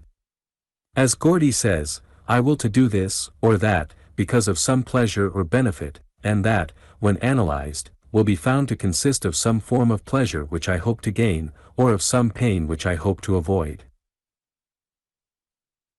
Here is the working principle, briefly stated. We entertain an affection or like for that which gives us pleasurable feelings or emotions, we desire or want that for which we entertain an affection or like, i.e., that which gives us pleasurable feelings or emotions, and we will or act to do that which seems to tend to satisfy or accomplish our desire or want. In this working principle we may find the secret of action, the workings of the inner machinery of will which causes us to do things. We must find a thing pleasurable in order that we may like it, we must like it before we may want it, we must want it before we will move into action to do things, tending to attain, secure, gain, and accomplish that which will satisfy the desire. Desire is stirred into activity, and moves out into expression, only in response to an object, it is moved only by an incentive of an emotional character. Professor Halleck gives us the simple rule in his celebrated statement: desire has for its object something which will bring pleasure or get rid of pain, immediate or remote, for the individual or for someone in whom he is interested. Aversion, or a striving away from something, is merely the negative aspect of desire. You will find that all forms and phases of desire are covered by the above statement. To be desire, a mental state must include and possess the above stated elements. If a mental state includes the above stated elements, then it must be desire. You are advised to commit the definition, or statement, to memory, and to test your feelings by means of it, when you are in doubt as to whether you desire a thing, or not. Desire exerts a tremendous influence upon all phases of human action. It is the motive power of will. The latter tends to move toward the object of the greatest desire, and to flow through its channels. The will is always moved by a motive, i.e., a cause, or reason inciting to action, and that motive always is found in desire and the ideas attached to it. It is an axiom of psychology that the will goes out toward the strongest motive present in conscious or subconscious attention at the time of action. The strongest motive always is that idea representing the object of the strongest desire, or of the aggregate or average of the strongest desires, present in attention at the moment of action. Desire also plays an important part in our thought, reasoning, and judgments. It quickens our perception, and energizes our thought processes. It is proverbial that our judgments are affected by our feelings, emotions, affections, and desires. It has been truly said that most persons, when they seek to reason, strive rather to find excuses for their previous decisions, rather than to advance logical reasons for new decisions. The decisions themselves have already been made, in most cases, because of feelings, emotions, affections, and desires. Our feelings and desires frequently cause us to perceive only the facts which we wish to discover, and to overlook those which we do not wish to be uncovered. Johnson says, affection and desire put the magnifying end of the telescope to our intellectual eye where our own interests are concerned, and the minimizing end when we are looking at the interests of others for whom we entertain no affection. Halleck says, thought is deflected when it passes through an emotional medium, just as a sunbeam is deflected when it strikes water. Gulick says, our hopes, fears, ambitions, loves and likes are the controlling factors of our lives. The purely mental, logical, or reasoning function is chiefly the servant of our desires and fears. That men are influenced more easily, more readily and more frequently through their emotions, desires and affections, than through their reasoning faculties, is well known. The orator, lawyer, statesman and preacher, the salesman and the advertising man, all know that the road to men's heads runs through men's hearts. The great orators have been men of emotional power, men who put their hearts into their words, and thus aroused the hearts of their hearers. Rochefoucauld said, the passions are the only orators that always succeed. Henry Clay said, Caesar controlled men by exciting their fears, Cicero by swaying their passions. Brooks says, it is the tender sentiment, the quivering lip, the trembling accent, the moistened eye, that are often the most eloquent pleaders. Davenport says, the cool, rational speaker has little chance beside the skillful orator. The crowd thinks in images, and speech must take this form to be accessible to it. The crowd is united and governed by emotion rather than by reason. Emotion is the natural bond, for men differ less in this respect than in intellect. Burke said, "There is a moving tone of voice, an impassioned gesture, which affects independently of the things about which they are exerted.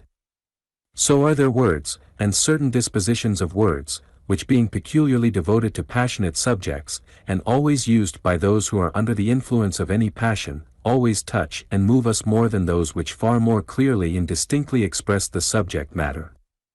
We yield to sympathy what we refuse to description." An old writer once said, "Few speakers succeed who attempt merely to make people think, they want to be made to feel. People will pay liberally to be made to feel or to laugh, while they will begrudge a sixpence for instruction or talk that will make them think. The reasons are palpable and plain, it is heart against head, soul against logic, and soul is bound to win every time." Cardinal Newman once said, "The heart is commonly reached, not through reason, but through the imagination, by means of direct impressions, by descriptions. Persons influence us, voices melt us, deeds inflame us." One has but to recall instances of the great influence exerted over the public mind by the emotional appeals to affection or dislike, to prejudices for or against, to desires, ambitions, aspirations, cravings, longings and things eagerly wanted, made by orators, politicians, statesmen, actors, and preachers, in order to realize the potent effect of emotion, affection and desire upon men's thoughts, opinions, beliefs and convictions. A modern writer says, "A large part of the business of life consists in moving the emotions and desires of men so as to get them to act." Another says, "The successful man is he who is able to persuade the crowd that he has something that they want, or that they want something that he has." The successful salesman, advertising man, or any other man who has things to sell other men, all bring into play the force of desire in those whom they are seeking to interest in their projects. They appeal to the want or want to side of the mind of men. They play upon men's sympathies, their prejudices, their hopes, their fears, their desires, their aversions. Men do things and act because of the motive power of their emotional nature, particularly in the form of affection and desire. This is the only reason impelling or influencing men to do things. Were this motive power absent, there would be no action or doing of things, there would be no reason or cause for such action or doing, in that event. We act and do solely because we like and want. Were the emotional element absent, there would be no element of volition. Without desire we would make no choices, would exercise no decision, would perform no actions. Without the want and want to, there would be no will to do, and no doing.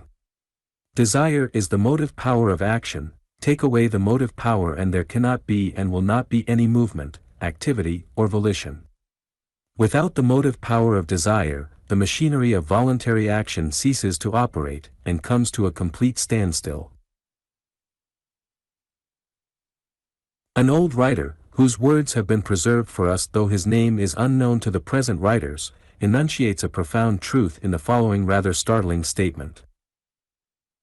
Every deed that we do, good or bad, is prompted by desire. We are charitable because we wish to relieve our inner distress at the sight of suffering, or from the urge of sympathy, with its desire to express its nature, or from the desire to be respected in this world, or to secure a comfortable place in the next one. One man is kind because he desires to be kind, because it gives him satisfaction and content to be kind. Another man is unkind because he desires to be so, because it gives him satisfaction and content to be so. One man does his duty because he desires to do it, he obtains a higher emotional satisfaction and content from duty well done than he would from neglecting it in accordance with some opposing desires. Another man yields to the desire to shirk his duty, he obtains greater satisfaction and content from refraining from performing his duty, in favor of doing other and contrary things which possess a greater emotional value to himself. The religious man is religious in his actions, because his religious desires are stronger than are his irreligious ones, he finds a greater satisfaction and content in religious actions than in the pursuits of the worldly minded. The moral man is moral because his moral desires are stronger than his immoral ones. He obtains a greater degree of emotional satisfaction and content in being moral than in being immoral.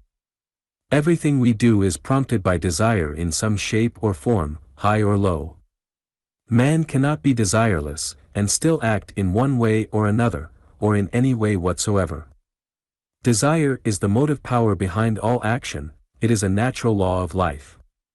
Everything from the atom to the monad, from the monad to the insect, from the insect to man, from man to nature, and possibly from nature to God, everything from lowest to highest and from highest to lowest, everything that is found to act and to do things, to manifest action and to perform work, by reason of the power and force of desire. Desire is the animating power, the energizing force, and the motive power in, under, and behind all natural processes, activities and events. In order to appreciate fully the influence and power of the emotional states, culminating in desire, upon the decisions and actions of men, it may be necessary for you to indulge in a little introspective speculation, employing your imagination in the task. You may start out with the assumption that no thing has a greater emotional value to you than any other thing, that you feel no greater desire to attain, possess, or enjoy any one thing more than another, that you do not want or want to in any particular direction any more than in any other. Admitting the existence of such a state of mind and feeling, you may then proceed logically to create an imaginative picture of the state of affairs certain to result from such mental state. In such event, you would find that not only would all things look alike to me, but that you would feel alike concerning all things. All things having an equal emotional value to you, you would really experience no emotional wanting, craving, or desiring for anything. Hunger and thirst having ceased to exist for you, comfort and discomfort would have passed away from you, love and hate, like and dislike, no longer would have any meaning for you. You would quite as willingly starve or suffer extreme thirst as to satisfy hunger or thirst. You would quite as willingly suffer extreme discomfort and pain, as to enjoy comfort and experience pleasure. You would be quite as willing to experience insult, revilement and cruelty directed toward yourself, or those near to you, as you would be to be shown kindness, consideration, respect and kind treatment. Poverty and wealth would alike be valued or not valued by you, one would be quite as good as the other. You would no longer feel affection toward your parents, your mate and your offspring, and you would not raise your hand to protect them from any assault or injury. All love and all sympathy would be foreign to you, as would also all hate, dislike, or desire to avoid anything or anybody. You would have no love of friends, nor of home, nor of country. The impulses of sex, high and low, would not affect you. You would have no liking or desire for truth and honesty, and yet no desire to lie or to be dishonest. You would have no desire to create, to construct, to invent. You would have no sense of love, of beauty, of art, of music, no desire to think, learn, read, or to use the mind in any way. You would have no moral or religious instincts or tendencies, yet you would suffer no temptations to indulge in vice or courses frowned upon by ethics and religion. All feelings, high and low, good and bad, virtuous or vicious, all would be lacking in you. In such an event, you would have no tastes concerning anything, no preferences about anything, no love or hatred for anything, no like or dislike of anything, no desire or aversion for anything, and consequently you would not exert your will to attain or to avoid anything, you would not will at all, you would not act at all in any direction. You would be a living dead man, for all that constitutes the meaning of life would be absent from your being. Apathy and lethargy would be your lot. You would not even live long, for you would feel no desire to act to supply yourself with nourishment, nor to secure protection from the elements or from hostile forces or things. If the world were desireless, there would be no activity in it. Not only would all living things cease to manifest their natural characters and natures, but even the inorganic forms would cease to act, and move, and perform their natural processes. 4. Know you. Desire dwells even on the lower planes of nature, even on the planes of the so-called lifeless things. Everything that has the power of self-movement is found to move to or away from certain other things for which it may be said to have like or dislike. The attraction and repulsion among the atoms and molecules of matter are held by scientists to proceed according to well-defined like and dislike, love and hate, desire, in an elementary form. The chemical affinity between the chemical elements clearly proceeds along the lines of like and dislike. This being so, a desireless world would lack the activities of these inorganic elements, the cessation of the natural forces, and all would be at a standstill. This idea has been objected to by some on the grounds that most of our actions, and those of all other creatures and things, proceed along the lines of habit rather than of actual desire. The answer to this is, 1. All habits, original or inherited through race memory and instinct, have been created and established by repetitions of actions found agreeable, and hence according to desire, they are derivative or secondary manifestations of desire, and 2. Your own experience will prove to you that it is decidedly more comfortable and agreeable to act according to habit than in the opposite direction. The difficulty experienced by one in overcoming an objectionable habit is sufficient proof that one wants to act in the habitual manner, and finds it agreeable and pleasant so to do. Desire reigns in the field of habit, as in every other mental field. The line of least resistance runs along the path of habit, and in response to a marked feeling of comfort. We feel assured that you have now convinced yourself that all of your actions are directly or indirectly caused by your desires, and that the latter are based upon your particular emotional values, i.e., upon the kind, character, direction and degree of your likes and dislikes. The more closely you study and analyze the actions and doings of yourself and other individuals, the more firmly established will be your conviction that all voluntary action proceeds along the lines of desire, and arises from the presence and activity of desire. There is no known exception to this rule. The more extended the observation and experiment, the greater is the proof of the rule. In testing out the truth of the above-announced rule of action, you should always bear in mind the true and full definition of desire. For convenience, we here again quote the Halleck rule, viz., desire has for its object something which will bring pleasure or get rid of pain, immediate or remote, for the individual or for someone in whom he is interested. Aversion, or a striving away from something, is merely a negative aspect or desire. Observation and experiment will prove conclusively to you the truth of the rule that all voluntary actions arise from desire, in the above stated sense of the term, and always proceed along the lines of desire.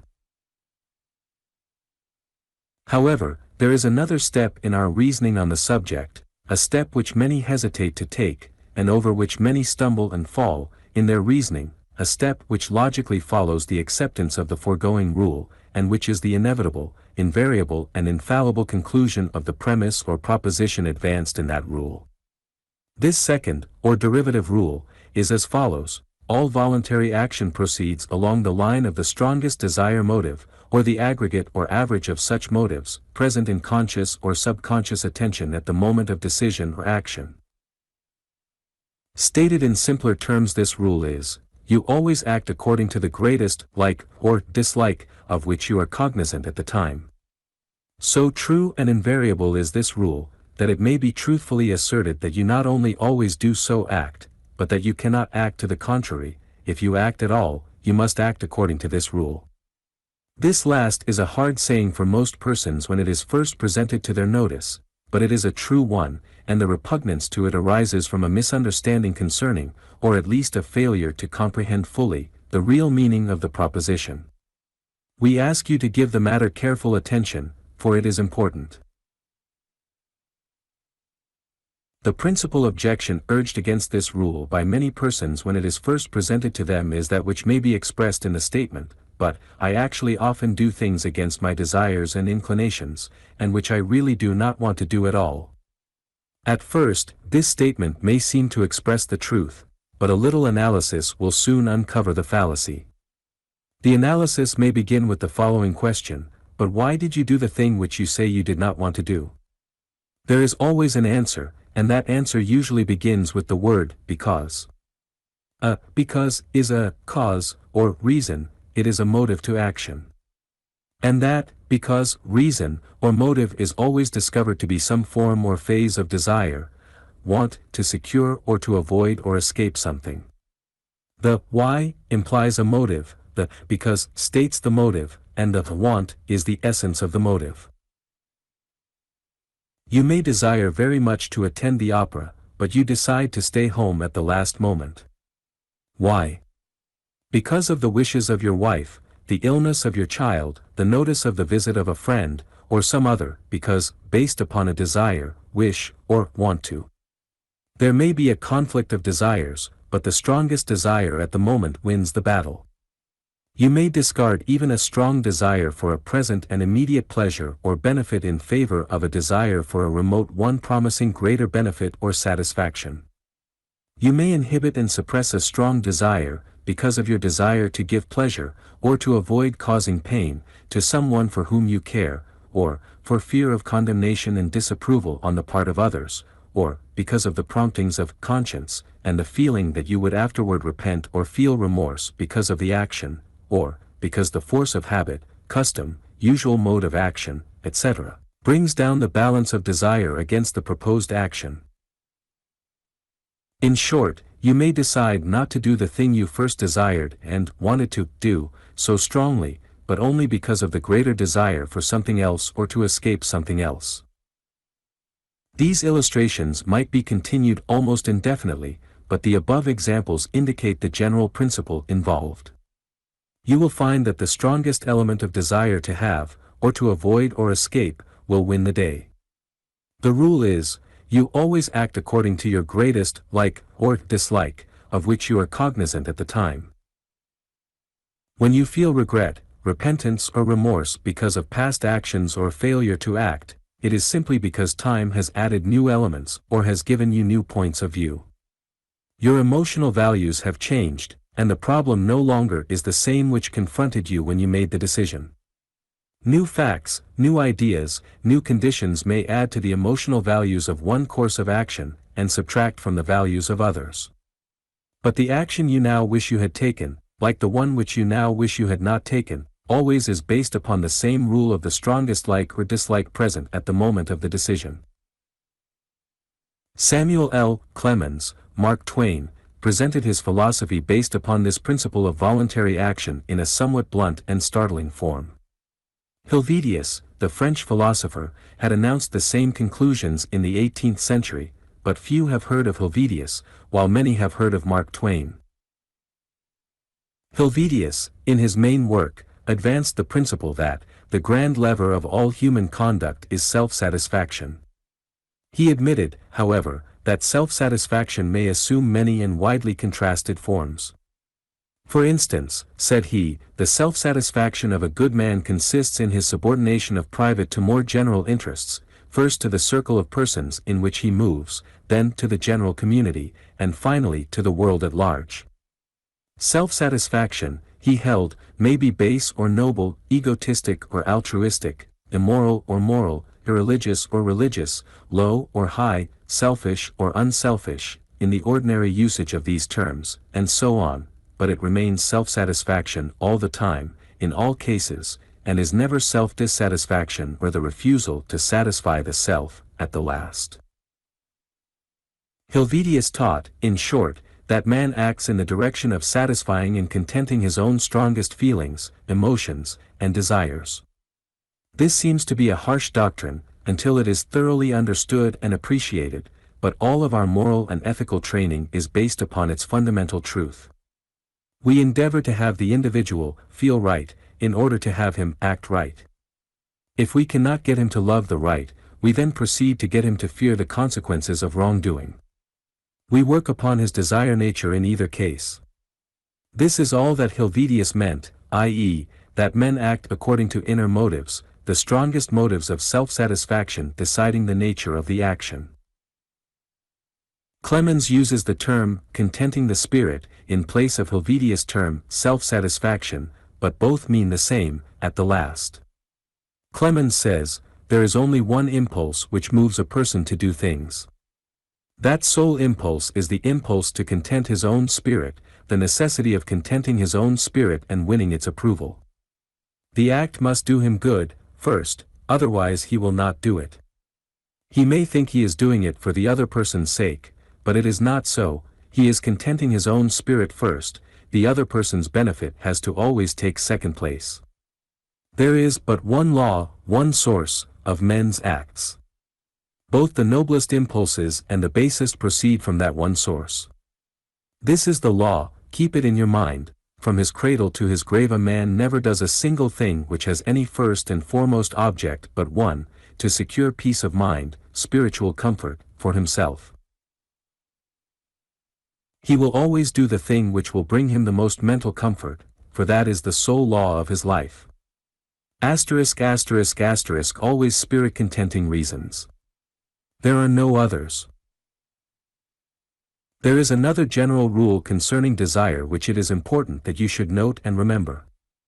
The rule is as follows: the degree of force, energy, will, determination, persistence and continuous application manifested by an individual in his aspirations, ambitions, aims, performances, actions and work is determined primarily by the degree of want and want to concerning that object.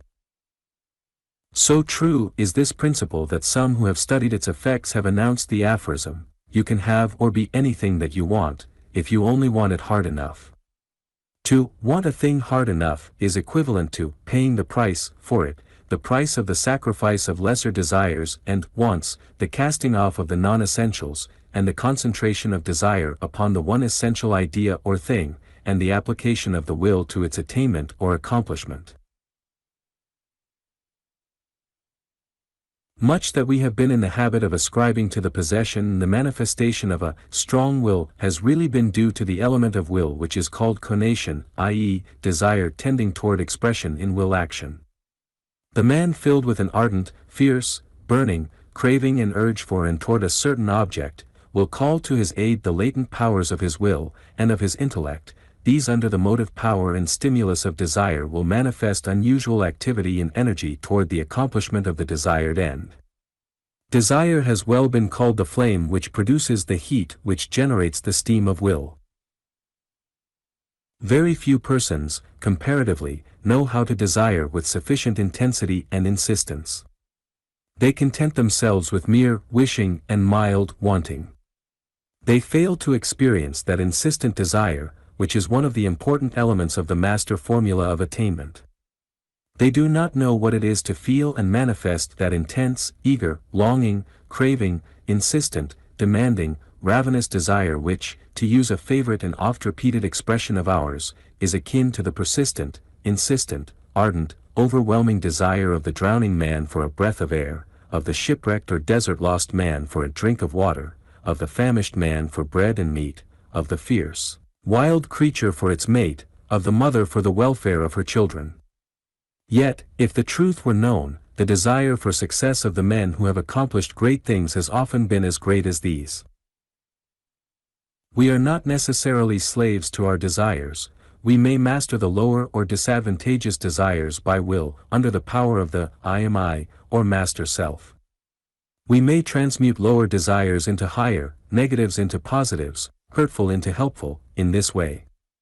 We may become masters of desire, instead of being mastered by it. But before we may do so, we must first desire to do so, to accomplish and to attain this end. We may even rise to the heights of will, the place where the I am I may say, truthfully, I will to will, and I will to desire, but even there we must first desire to so, will, and will to desire. Even at these sublime heights of egohood, we find desire to be the fundamental and elemental motive power, this because it abides at the very heart of things, the heart of ourself, the heart of life. Even there, we essay and accomplish the highest deeds and acts of will solely and simply because they serve to content our spirit, to give us the highest degree of self-satisfaction, to gratify, satisfy, and give expression and manifestation to our greatest, most insistent, most persistent and strongest want and want to. The evolution of desire. Desire is the one mental element, attribute or quality which is discovered to be present universally in all living things. Differ as do the various forms and varieties of living things in respect to the qualities, attributes or faculties of observation, perception and thinking, nevertheless in each and every living creature is to be found present and active the fundamental element, quality or attribute of desire. Though the thinking powers decrease as the scale of life is descended, the element of desire is found to lose nothing in power in the tower forms of life, though the degree of complexity of manifestation of course is lessened. As the evolutionists have pointed out, and as the philosophers of certain schools have been quick to note and to assert, the element of desire appears earlier in the scale of life than does intellect, and therefore is perceived to be far more fundamental and basic than is the latter. Even in vegetable life there is manifest the presence and activity of unconscious desire, though there is no sign of intellect. The newborn human babe can scarcely be held to manifest intellect, but there can be no mistake concerning the presence of desire as a fundamental element of its mental being. When intellect first appears in living creatures, it seems to have been evolved for the purpose of serving desire. In view of the discovered facts concerning the elemental and fundamental character of desire, certain philosophers have asserted that in desire is to be found the primal stuff from which the entire psychic being of living creatures has been evolved. In short, this view holds that nature, the inner nature of nature, is spiritual, and that the basic and fundamental essence of that spiritual nature of nature is desire in its elemental form. They claim, in the words of Schopenhauer, that desire is the kernel of all life, in the individual creature and in the entire universe. To these philosophers, desire is not a mere mental quality, but is rather the essential element of life, and, therefore, of all living things. The Buddhists go so far as to assert that desire, called by them tanha, or the will to live, is the real creative power of and in nature, and which is the cause of the continuous process of creative evolution. The following quotation from Subhadra Bhikshu, a Buddhist writer, gives a general idea of the Buddhistic conception of the power and offices of desire as the creative principle of nature. This writer says, "The will to live, tanha, inherent in all of us, and the essential factor in our being, is the true creative power. It is the cause of our existence, and is, in fact, the creator, preserver, and destroyer of all things." The term, the will to live, in the Buddhist sense of the word, does not merely imply what the Western world understands by conscious will, but rather that instinctive life-love which, partly consciously, partly unconsciously to themselves, is inherent in all living beings, animals and plants, as well as man.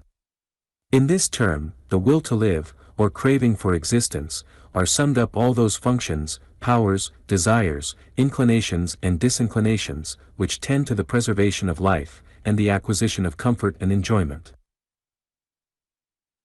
The Western student of Buddhism must be repeatedly reminded not to confound the will to live, that is, the desire for life, the cleaving to existence, with the conscious will or the so-called free will.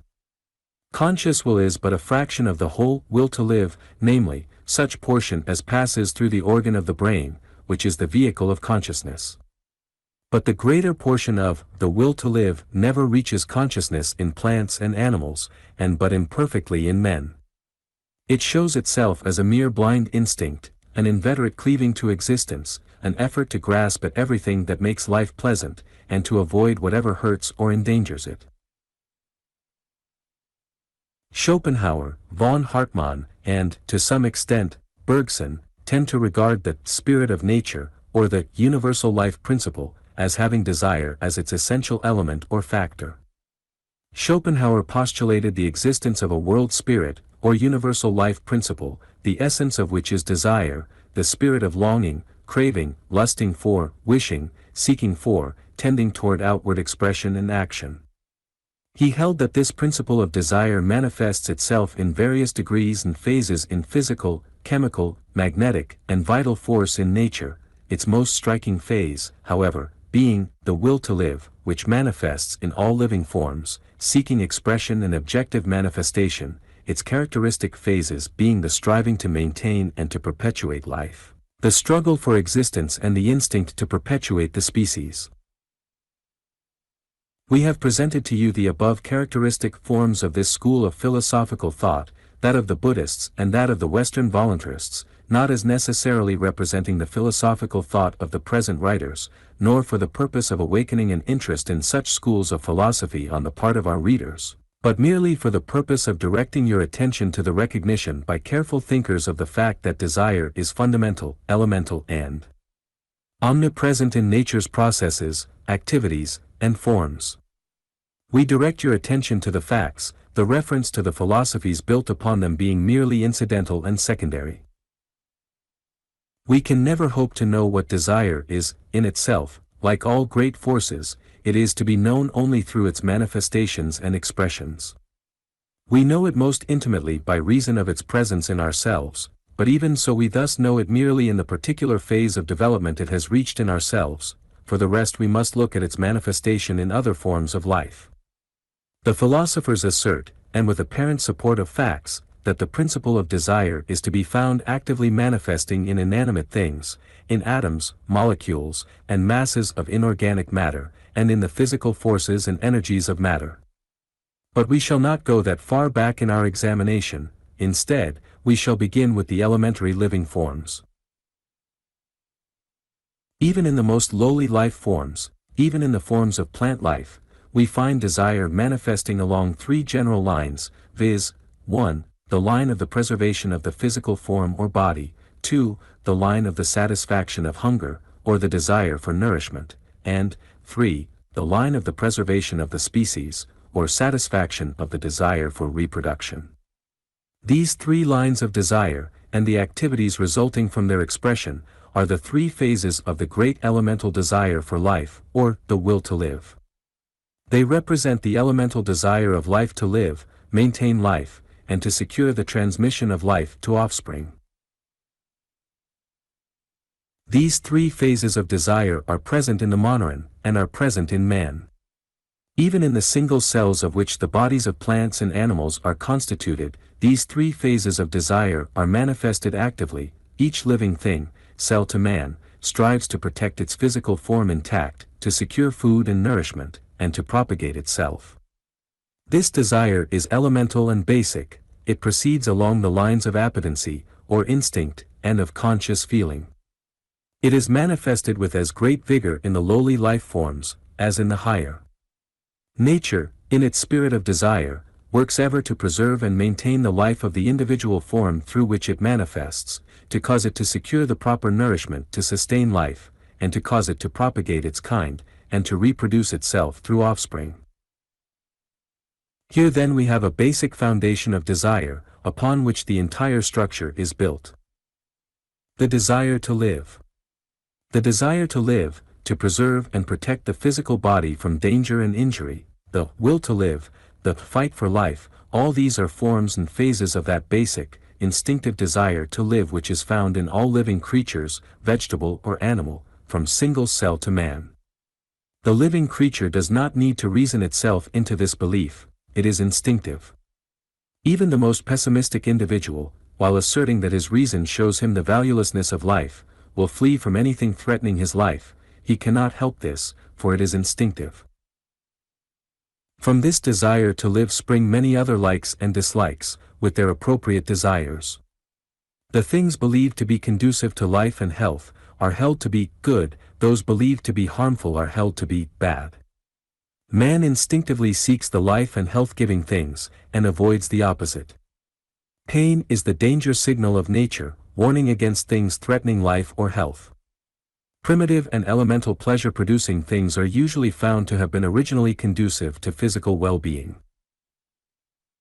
The qualities or feelings of combativeness and destructiveness, the elements of courage and bravery, as well as the traits of caution, cunning, prudence observed in the lower animals, in primitive man, and in civilized man, arose chiefly in response to the instinctive feeling and desire for life and self-preservation. The living creature found it necessary to protect itself from its enemies, and developed the qualities of self-defense. Those individuals or species lacking in these qualities perished in the struggle for existence. These tendencies became set in the early history of the human race. In fact, they were probably well established in the inherited nature of primitive man, having reached him through evolution. That these qualities, and their desires, have persisted in civilized man in their original force, though usually hidden beneath the surface, is evidenced by man's reversion to his primitive emotional states and desires during times of war, and by his taste for witnessing and engaging in physical sports in which the elements of strife, combat, struggle, and competition are involved. Here is a good place in which to call your attention to an interesting and important fact of psychology. The principle may be stated as follows: a habit originally formed in the race by reason of necessity, and becoming set by repetition during many generations, gradually acquires the quality of pleasure-producing, and as a pleasure-producing activity such habit persists, firmly fixed, in the race long after the original necessity has disappeared. This explains the fact that hunting, fishing, trapping, tests of physical skill and strength, games requiring physical strength and agility, etc., are found to be pleasure-producing by men who are no longer compelled to exercise these powers and arts for self-protection, self-preservation, and physical well-being. Many of man's instinctive fears and dislikes have originally arisen from the early experiences of the race in which the element of self-preservation was called into play. These aversions caused actions and courses of conduct which preserved primitive man from injury or death in the fierce struggle for existence on the physical plane which raged in his day. That they persist even to this day, when the necessity for them has largely disappeared, is not to be wondered at in view of the fact that countless generations of men manifesting them have given to them a set habit form in human instinct and character. Professor Schneider says, "It is a fact that men, especially in childhood, fear to go into a dark cavern, or a gloomy wood. It is quite sure that this fear at a certain perception sometimes is directly inherited.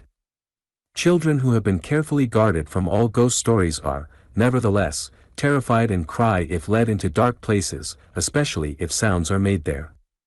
Even an adult can easily observe that an uncomfortable timidity steals over him in a lonely wood at night, although he may have a fixed conviction that not the slightest danger is near. This feeling of fear occurs in many men even in their own homes after dark, although it is much stronger in a dark cavern or forest. The fact of such instinctive fear is easily explicable when our ancestors through innumerable generations were accustomed to meet with dangerous beasts in caverns, especially bears, and were for the most part attacked by such beasts during the night and in the woods, and that thus an inseparable association between the perceptions of darkness, caverns, woods, and fear took place, and was inherited. The desire for nourishment. The desire for nourishment in the shape of food, drink, etc., is also an elemental, primitive, instinctive feeling and want. The continuance and the well-being of every physical body depends upon nourishment, and the will to live implants in each creature the strong, insistent urge toward obtaining such. So elemental is this phase and form of desire that the terms hunger and thirst represent the strongest ideas and feelings of want, craving, and desire of which the human mind is capable. The terms tanha and trishna, which the Buddhists employ to indicate the nature of the will to live, mean hunger and thirst, respectively. One of the definitions of hunger is a strong or eager desire or longing. Many of the secondary desires of animals and men are derived from the elementary desire for food and nourishment. For instance, they long for the places in which food abounds, they desire the means of obtaining that food, man desires the qualities and powers which will enable him to secure food. The desire for food is the prime economic necessity, and the actions of individuals and of nations proceed along the lines of this need and desire. In times of famine, this elemental urge pushes aside the later tendencies of civilization, and causes men to revert to the condition of their primitive ancestors with whom hunger was a common experience. A starving man often becomes like a savage or a wild beast, in many respects. In the state of civilization, men are not so keenly aware of this strong elemental desire, because they scarcely ever become really hungry, but let them be deprived of food for a short time, and the old savage demand manifests itself in its original vigor. The evolution of desire, continued. The will to live, or the life forces of nature, are concerned not merely with the preservation and continuance of the life of the individual, but also quite as truly and forcibly with that of the propagation and transmission of life to the offspring, with the life of the species as well as that of the individual. Desire for reproduction. The elemental desire for reproduction of the species, for the transmission of life through offspring, is one of the most fundamental and basic, and also one of the most powerful desires of all living things. Its essential spirit manifests along subconscious lines, and the living creature acts instinctively to manifest and express the urge of the desire, usually without any conscious recognition of the end in view of nature, or the will to live, but those ends are definite and certain, nevertheless. So strong is this desire, in its various forms and phases, that the individual creature will often sacrifice its own life in the pursuit of the objects of the desire. This elemental desire manifests in two general forms or phases, each of which proceeds with the same original end in view, though existing only subconsciously. These two general forms or phases are as follows: 1. Love of and desire for mates, and 2. Love of, desire for, and desire to protect and provide for the offspring.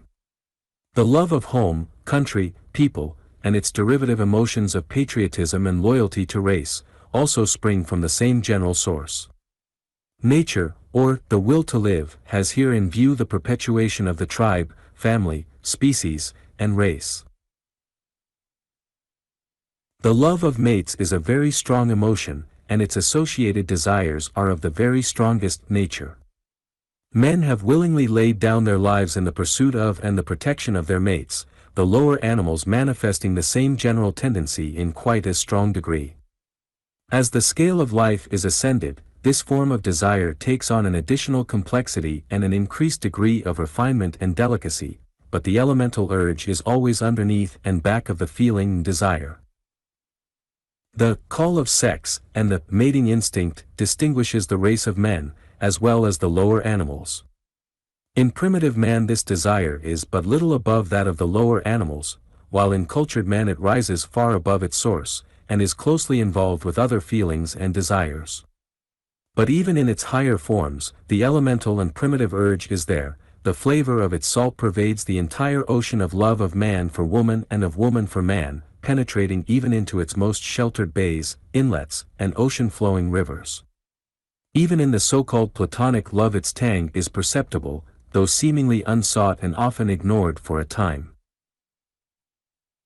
Nature, whatever we may mean by that term, is seemingly inspired by the will to live, to manifest existence through her manifold forms of life. She finds it necessary to cause her creatures to perpetuate their kind, in order that she may so manifest that will to live in the futurity of life forms. Unless her creatures are inspired in some way to pass the flame of life from the torches of one generation to those of another, she will not be able to manifest continuous and unbroken existence. This being the case, Dame Nature proceeds to arrange adroitly for the maintenance of the cycle of life. She works in wondrous ways to bring about the fulfillment of her desires and purposes, and but few escape her net. Instead of employing merely a driving force, however, she also employs an attracting energy. This energy is manifested in the feelings, emotions, affections, and desires of the love of mates, the mating instinct, the call of sex. Keeping her massive form in the background, and well out of sight, nature employs the rosy-cheeked, plumply formed cherub named Cupid to awaken the heart of man to love. She employs diplomacy to effect her purposes. Emerson tells us, the lover seeks in marriage his own private felicity and perfection, and no prospective end. But nature hides in his happiness her own end, the perpetuity of the race. We are made alive and kept alive by the same means. Bronson says, when the man and maid meet, exchange glances, and experience those peculiar little flutterings of the heart, there is something more than this really happening. Nature is then at work, her best beloved work. In the happiness of the lovers is concealed the cheerful content of nature. In their ecstatic smiles may be discerned the complacent expression of satisfaction on the face of nature.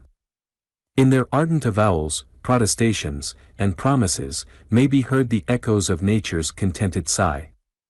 The lovers feel so exalted by the song of love, that they think that nature must stand still, observe, and listen. Nature, indeed, does observe, and listen, and very keenly, too, but she does not stand still, not even for a moment. She is too busily engaged in working out things for the lovers, and, incidentally, for herself as well. In the case of primitive man, the mating instinct was but little more than the sex instinct of the lower animals. The mating was for but a brief period, and mates were changed with the seasons. But, as man ascended the scale, the mating instinct took on a higher, more complex, and more permanent form. There gradually dawned upon the race consciousness the idea of home and family, of a more permanent union. The idea of companionship began to manifest its wondrous powers with ever-increasing force. The idea of a mate began to take on a new meaning, the meaning of companionship and comradeship. In the beginning, man wanted merely a physical mate. Then he wanted a companion, a social mate. Then he began to want his mate to share his emotional nature, his likes, his tastes. He wanted her to love the things that I love. The aesthetic emotions and desires also came into play. The intellectual feelings and desires also entered into the combination. Finally, man now wants to be mated physically, mentally, emotionally, and spiritually. We hear now of mental mates, physical mates, and even of soul mates. The primitive element of sex is always there, however, though manifesting along more complex and more subtle lines. To all prospective mates, sex utters this warning: they reckon ill who leave me out. Nature and the will to live are still managing affairs in their own interests. The love of offspring.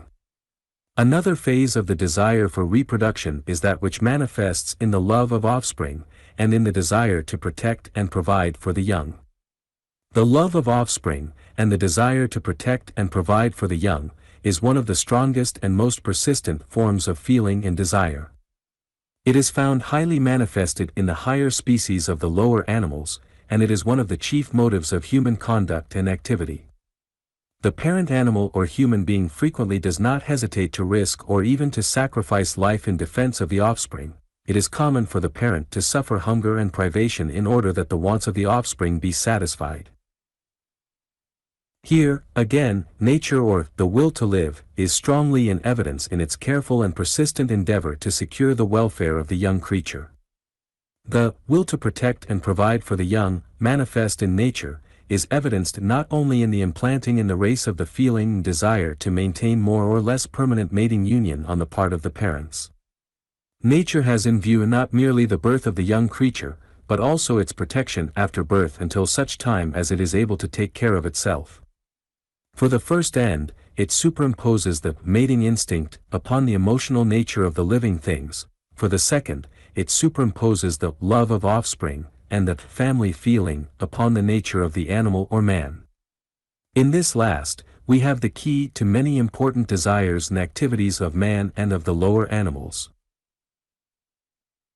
Science has established the truth of the general proposition that, the degree of the manifestation of the mating instinct in the direction of a more or less permanent association between the male and female animal, and in the establishment and maintenance of the family group, is directly determined by the degree in which the male parent is needed to provide for, and to aid the mother and the offspring. This statement refers to the species, not to the particular individual. In many cases, the association of the mates extends over merely the period of the immediate needs of the offspring and the nursing mother. The young of the reptiles and fishes require no paternal or parental care, and as a consequence there is no real union or mated association between the parents. Even where there is a semblance of permanency in the union, it will be found that the female requires some degree of temporary protection for a short period preceding the birth of the young. All such association among the reptiles and fishes is seen to depend entirely upon the welfare of the future offspring. Birds mate and form a union which lasts only during the nesting season, as a rule.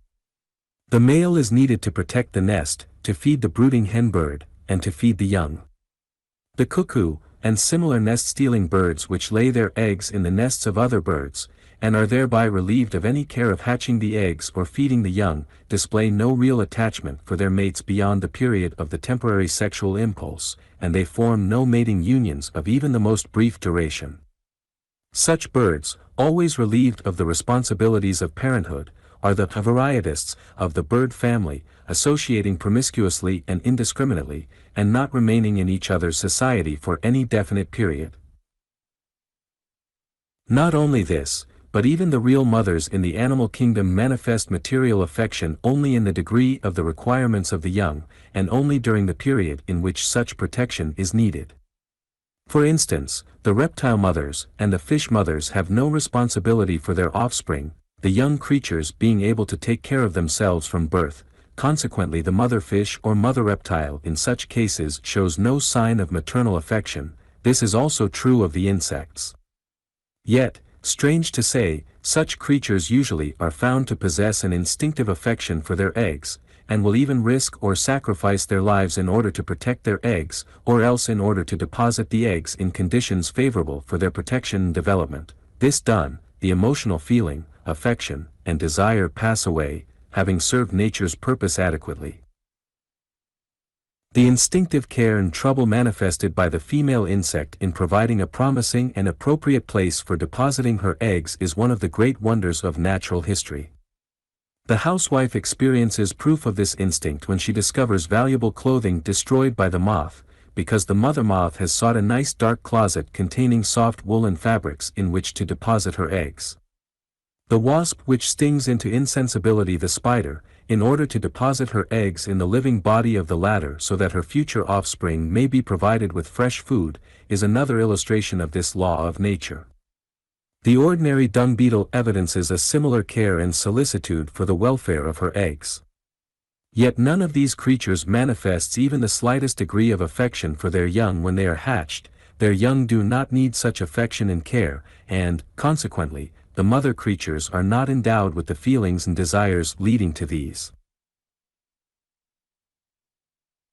Professor William James says, "Why does the hen submit herself to the tedium of incubating such a fearfully uninteresting set of objects as a nestful of eggs, unless she have some sort of a prophetic instinct of the result?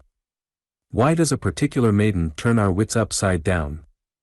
The common man can only say, of course we love the maiden, that beautiful soul clad in that perfect form, so palpably and flagrantly made from all eternity to be loved."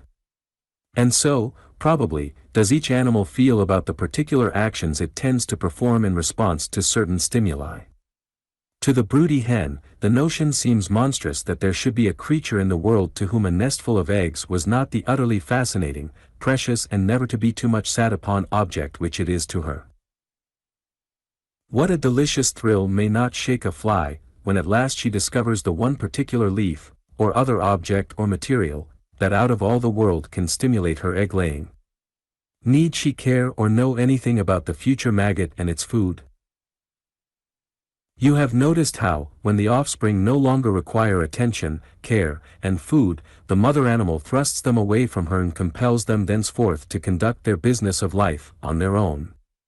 When that period has passed, all her maternal affection seems to die out, and thenceforth the young animals are no more to the mother than are any of the many other animals of her acquaintance.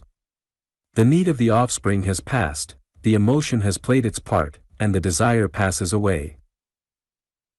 Even in human life we often see the strongest affection grow up in the heart of a woman for some motherless child not connected with her by ties of blood, this particularly if the care of the young child has temporarily devolved upon her.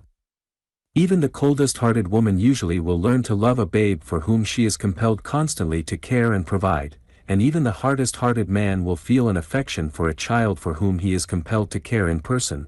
There is something inside of them which makes them act and feel that way. Farmers know that if a motherless lamb is once permitted by a mother sheep to nurse at her teats, then that lamb will thereafter be carefully protected by that mother sheep, even though she did not welcome it before the nursing, and, indeed, had to be coaxed into allowing it to nurse in the first instance. The need of the young creature awakens the instinctive affection and desire of the older animal. It is held that the instinctive feeling and desire of the human creature for a permanent mating union, the creation and maintenance of the family, arose from the long-continued needs of the human mother and child for the protection of the father. By the time that one child was comparatively able to take care of itself, another infant was there to be protected and provided for. Says Saleeby, the unique helplessness of the human baby, one of the most wonderful and little appreciated facts in the whole of nature to eyes that can see, has a supremely practical point of view.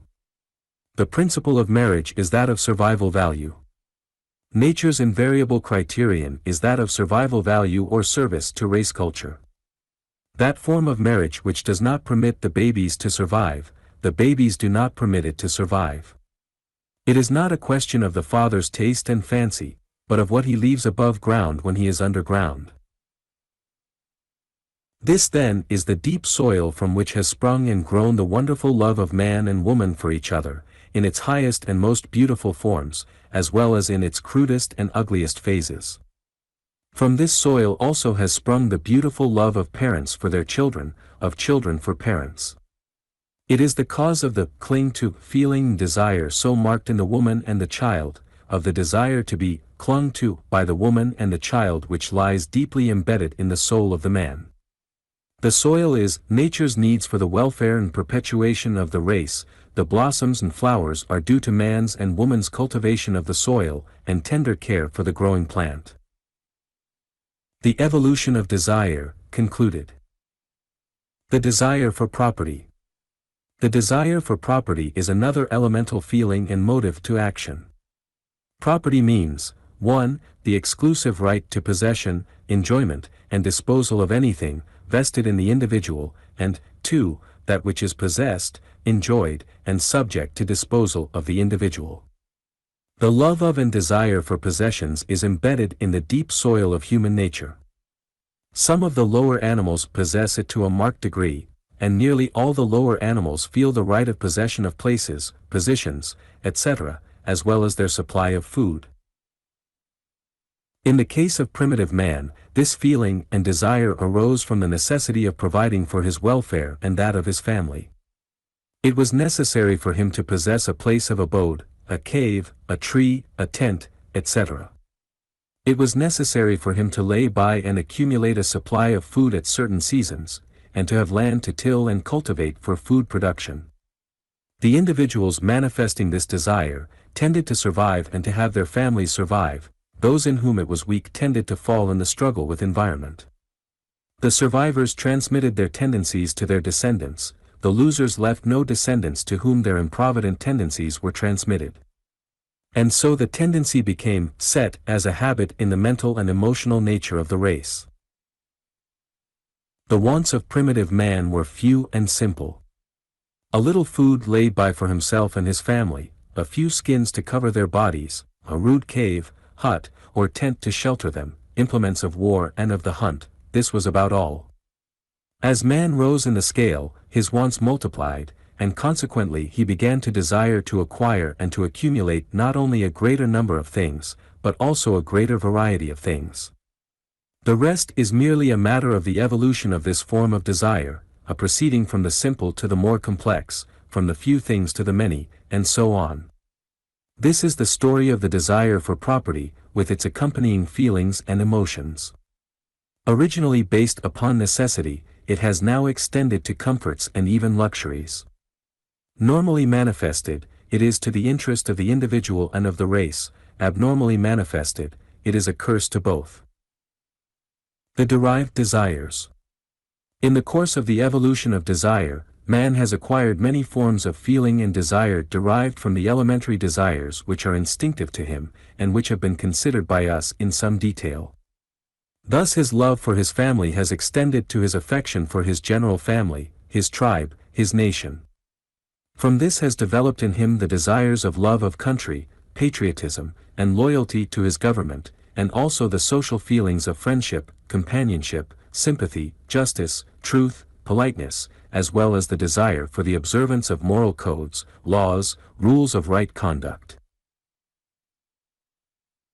In the same way, the necessities of procuring food, defending himself and family, acquiring possessions, and so forth, have aroused in him the feelings and desires connected with invention, creative work, constructive imagination, thought, reasoning, and other intellectual powers and activity.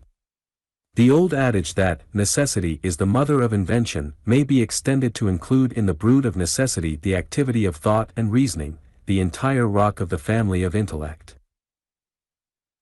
From less well-defined sources have sprung the feelings and desires connected with the aesthetic emotions, the love of beauty, art, music, literature, culture, refinement, etc. That they sprung from the elemental soil, there can be no doubt, though the line of ascent is not so clearly discernible. From the original enjoyment of the experiences of the hunt, the battle, the conflict with nature, beasts and hostile men, have arisen the feelings and desires connected with games, sports, the drama, stories and other forms of recreation, exercise and play. Play has evolved directly from activities concerned with necessity, as all psychologists know. The desires based upon it are reflections of the older and cruder desires of the elemental nature. From the deep recesses of man's nature have sprung the feelings and desires connected with what is called religion. From the crudest beginnings, and the grossest forms of superstition, have sprung the beautiful plant and flower, blossom and fruit, of the highest conception of religion held by the most advanced of the race today. As Herbert Spencer said, the ultimate form of the religious consciousness is the final development of a consciousness which at its outset contained a germ of truth obscured by multitudinous errors. John Fiske said, that inward conviction, the craving for a final cause, the theistic assumption, is itself one of the master facts of the universe, and is as much entitled to respect as any fact in physical nature can possibly be. Darwin holds that the religious feelings, emotions, affections and desires are highly complex, consisting of love, complete submission to an exalted and mysterious superior being, coupled with a strong sense of dependence, fear, reverence, gratitude, hope for the future, and perhaps many other elements. And so, the evolution of man's desires has proceeded from lowly elemental beginnings and sources to wonderful heights and endings. But the sources and soil must never be forgotten when you consider the subject of the essential nature of desire. Moreover, be it noted, in times of great stress, necessity, or unusual conditions, it is found that the forms and phases of desire which have evolved last in the scale, the latest comers into the family of desire, are the first to be discarded by the man or woman, then follow the next recent, and so on, until if the necessity be sufficiently great and the pressure of circumstances sufficiently strong, the individual tends to revert to the primitive type and to manifest only the most elemental and primitive forms and phases of feeling and desire. The caveman is far nearer to the surface of civilized humanity than most persons realize. Shipwrecked men, men lost in the wild places of earth, men in times of famine and pestilence, often have shown a surprising tendency to revert in a remarkably short time to the plane of their primitive ancestors. It has well been asserted that civilization in man is only skin deep.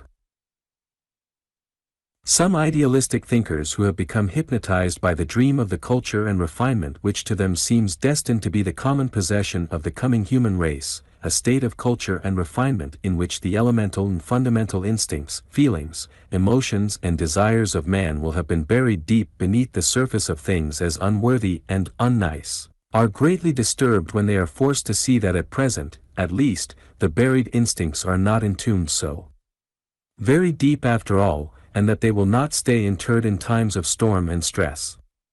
They regard these facts as regrettable, and as something to be deplored by the race. To them the elemental is detestable, something to be apologized for. To them the surface feelings and desires are the only worthy ones, the feelings and desires of the great depths of human nature are unworthy, and to be regarded as bearing the mark of the beast upon them. These idealistic thinkers overlook the fact that the fires of desire create the steam of will, and that the accomplishments of the race depend materially upon the fact that these inner fires be kept burning fiercely, with a dear draught, and free from clinkers and ashes. Civilization and refinement have brought much to man, without doubt, but many men reaching for their ideals of culture and refinement have lost much of their original, elemental power of desire. They have allowed their fires of desire to become deadened by the ashes of artificial civilization, and clogged with the clinkers of non-essential feelings and desires. They fail to see that the fires of desire require proper supervision and control, their drafts must be kept at least partially open, and their grates kept free from dead ashes and clinkers. The men and women who have accomplished great success in any line of human effort have cleared away the ashes and clinkers of their fires of desire, they have kept the furnace clear and clean, and have opened wide the drafts when necessary. If you will carefully consider the strong, successful men and women in any walk of life, you will find that each and every one of them is filled, or has been filled during his or her period of intense activity, with this strong, insistent, elemental desire force of nature, this active principle of desire which manifests in a degree of want and want to, which will not be denied. Differ as they may in their secondary qualities, these strong individuals nevertheless possess in common this essential primal quality, and they manifest it when required. It is one of the characteristic qualities of their class. It is this basic quality which has done much for them in their respective successful careers. If you would succeed, you must get acquainted with that fierce, burning, insistent, elemental, want, and want to, within your own nature, which perhaps has been hidden from sight under the accumulated ashes of the centuries of culture and refinement of the race, with its years of artificial methods of living which have followed in the train of civilization. Your primitive and elemental want and want to must be as strong as the vital demand of the drowning man for air, of the demand of the desert lost or shipwrecked man for water, as the demand of the famishing man for food or the demand of the wild creatures of the forests and jungles for their mates, as the demand of the mother for the welfare of her children. All of these forms of deep and burning desire are expressions of the elemental forces and energies of nature, of the will to live, the motive power of which nature employs in the performance of her work, and by means of which she accomplishes her purpose. You do not need to employ this elemental energy in the same manner or in the same direction as that followed by the primitive man or the wild creature, however, you may transmute it into a higher order of expression, and a higher plane of manifestation. You may transform desire into ambition or aspiration, but in doing so you must not fail to preserve every ounce of the essential and elemental energy and strength of this fundamental principle of nature, the principle of desire. The principle of desire in nature, in its constant pressure toward manifestation and urge toward expression, while apparently concerned more with the preservation and welfare of the species, and of the race, than with the welfare of particular individuals, while often apparently indifferent to the welfare of the individual creature, and concerned apparently only with the preservation of the species, nevertheless acts always upon the principle that the species and the race can be served only by means of service rendered to the individual.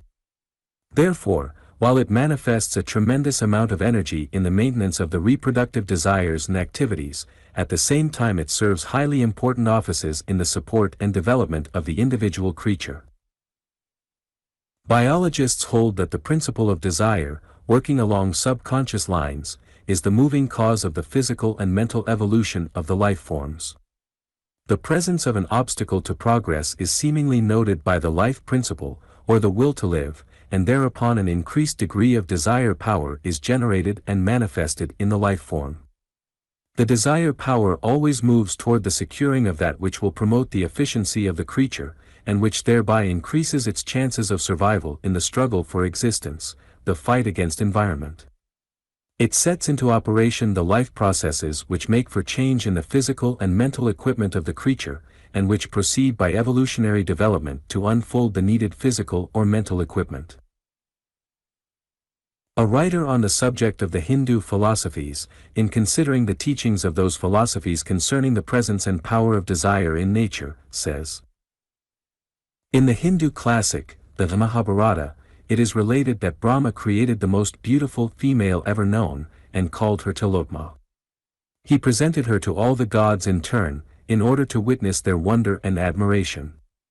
Shiva's desire to behold her was so great that it developed in him 4 faces, in succession, as she made the tour of the assembly, and Indra's longing was so intense that his body became all eyes. In this myth may be seen exemplified the effect of desire in the forms of life, function, and shape, all following need and desire, as in the case of the long neck of the giraffe which enables him to reach for the high branches of the trees in his native land, and in the long neck and high legs of the fisher-birds, the crane, the stork, the ibis, and others of the great family. The will to live finds within itself a desire to create suns, and they are evolved. It desires planets to revolve around the suns, and they are thrown off the suns in obedience to the law. It desires plant life, and the plant forms appear, working from lower to higher form.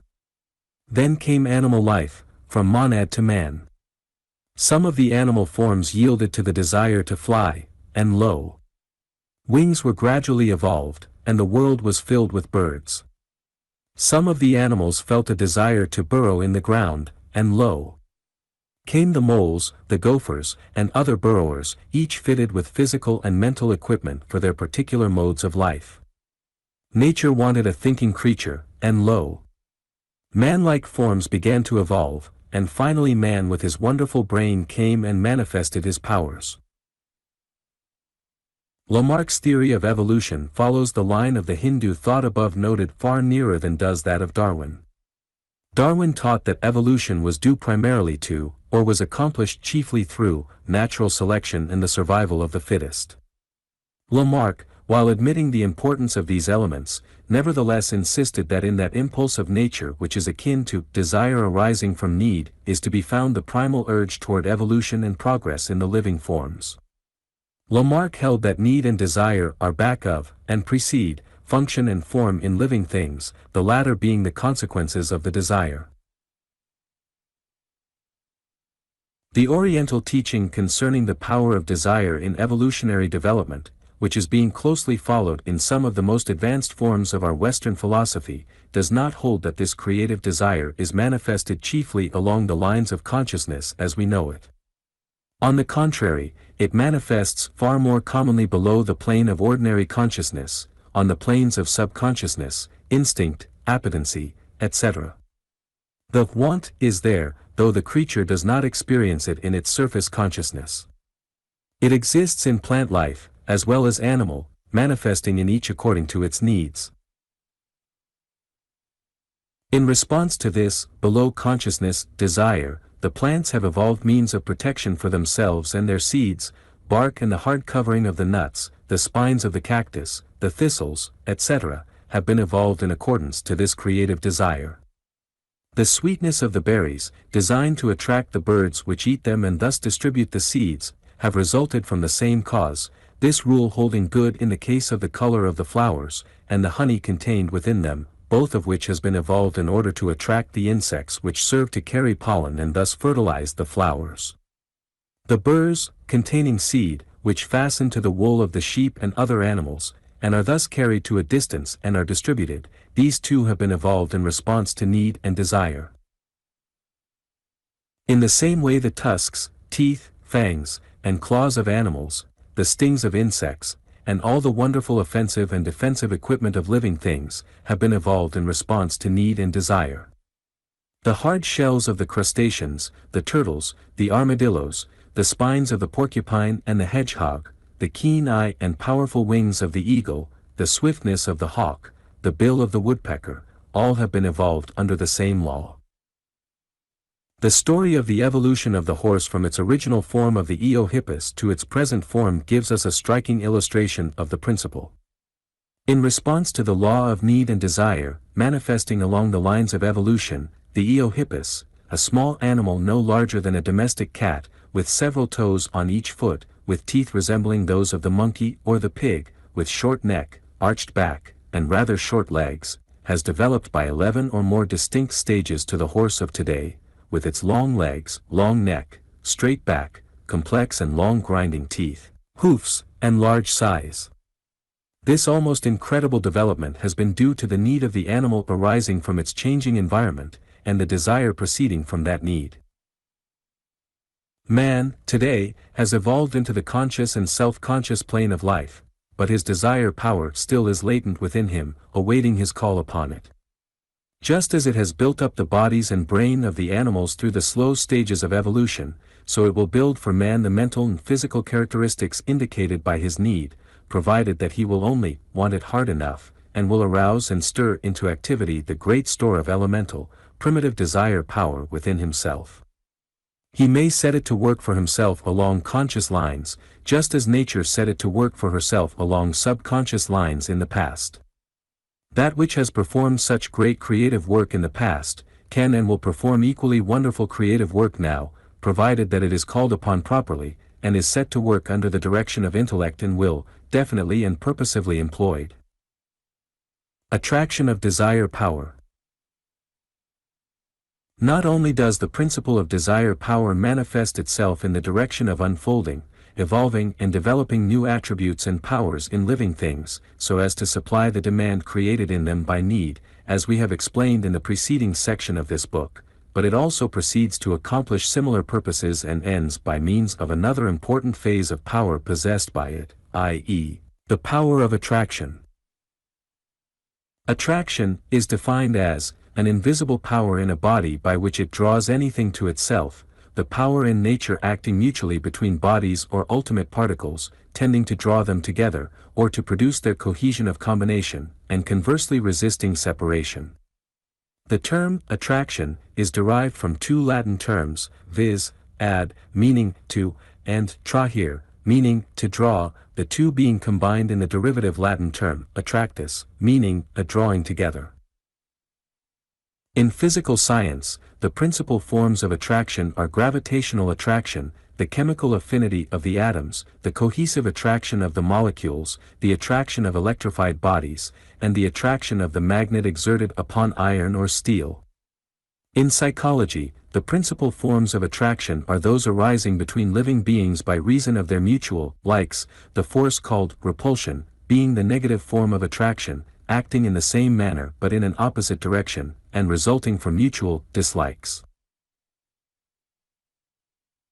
While freely admitting that the attraction and repulsion existing in and manifested between living things is the result of the action of in-forces, rather than of outside forces, physical science has usually held that the attraction and repulsion existing in and manifested between non-living objects and things is the result of some outside stress or strain operating on the objects or things, though the nature of such outside forces is admitted to be unknown and mysterious. Of late years, however, there has been a decided tendency toward the acceptance of the hypothesis that even non-living objects and things, as, for instance, the chemical elements and particles of matter, possess the property of like or dislike for certain other objects and things, and the power to respond to such inner states. This hypothesis attributes attraction and repulsion in inanimate things to in-forces rather than to outer forces, thus bringing inanimate and animate objects under the same general law of attraction. While this new hypothesis throws a most interesting light upon the subject of chemical affinity and other forms of physical attraction and repulsion, showing that even the atoms have their loves and hates and their response thereto, we shall not consider this aspect of the subject, inasmuch as it lies outside of the field of our present work. Instead, we shall consider that phase of the new knowledge which has an important bearing upon the subject of the nature and power of the attraction of desire in living things. If chemical affinity, magnetism, etc., are really manifestations of the power of like and dislike, in short, of desire, then the attraction of desire in living things is seen possibly to possess a power of drawing, which is but little suspected by the average person. The mental scientists, and the other schools of practical metaphysics, for the last quarter century or more have been teaching the attractive power of thought, i.e., the doctrine that thoughts have an attractive power tending to attract or to draw toward a person the things and conditions corresponding to the character of his general thought. The new knowledge concerning desire power in inanimate things serves to explain scientifically the undoubted facts advanced by the metaphysicians to support their own theories. Here, however, it is seen that desire rather than thought is the chief mental attracting power. Inasmuch, however, as the attractive thought of the metaphysicians is usually inspired and energized by the desire power of the person exercising it, it is seen that the two teachings incline to blend and harmonize with each other rather than to oppose and contradict each other. The many instances of the coordination between different living things, between plant and insect, for instance, by means of which each supplies to the combination that which the other lacks, which has long puzzled the scientific observer, is now explainable under this new hypothesis of the attraction of desire. The plant requires the services of the insect in order to perpetuate its species. It attracts the insect by reason of its desire power having evolved the honey which the insect requires for food, and by means of advertising the presence of the honey through the colors of the flowers. There is a correlation between flower and insect which has arisen by reason of desire power. The curious adaptations of the food requirements of certain plants, and the apparently instinctive response of certain chemicals to these, furnish us with other striking examples. Different things need each other in order to express their respective natures and to manifest their respective destinies, and so they attract each other. Science furnishes us with many examples of this reciprocal service and correlation. Passing by the more general aspects and phases of this important and wonderful operation of nature's finer forces, and proceeding directly to those phases of the general process which are immediately concerned with the human individual, we would say that the essential spirit of this particular operation may be stated in the following aphorism: the strongest and most persistent desires of the individual tend to attract to him, or him to, that which is closely related to or correlated with those desires. That is to say, the strong insistent desires of a person tend to attract to him those things which are closely related to such desires, and, at the same time, tend to attract him toward those related things.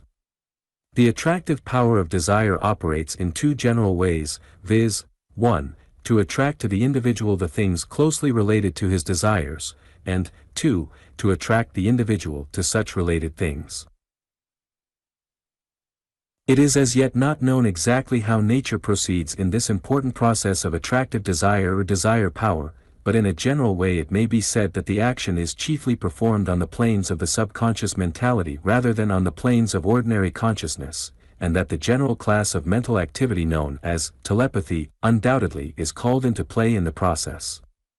The entire subject is involved in the general activities of the subconscious, as, indeed, are all similar subjects. Whatever may be the correct hypothesis, however, the truth of the main facts of the attraction of desire is a matter of the actual experience of the race, and is corroborated by the incidents of actual experience occurring in the life of nearly every person manifesting definite purpose, insistent desire and determined will. In your own experience, in all probability, you have experienced many cases of the operation of this subtle law of nature. You have become intensely interested in some particular subject, and your desire for further progress and attainment along the lines of that subject has been actively aroused. Then you have noticed the strange and peculiar way in which persons and things related to that subject have come under your observation and attention, sometimes even being apparently forced upon you apart from any act on your part. In the same way, you have found yourself attracted in certain directions in which, unknown to you, were to be found persons or things related to the subject of your desire, information concerning that subject, conditions in which the subject was involved or being manifested.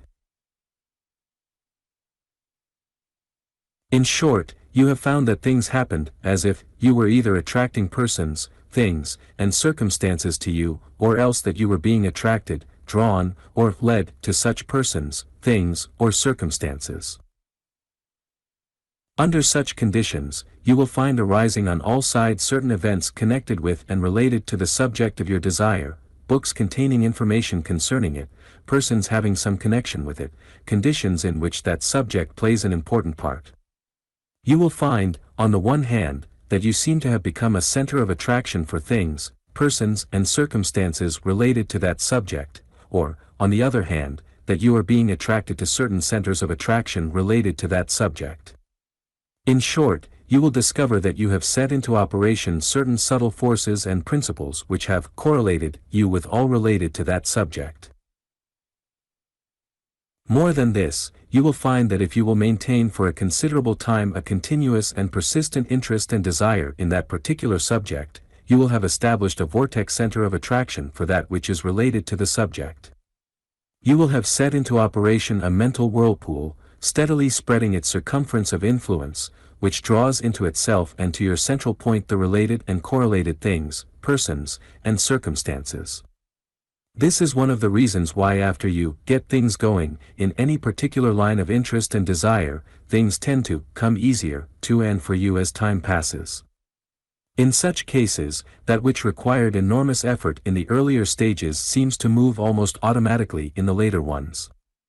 These are matters of common and almost universal experience with those who have been actively engaged in any particular line of work in which strong interest and insistent desire have been aroused and maintained. You must not, however, hastily jump to the conclusion that all forms of mental attraction are desire attraction.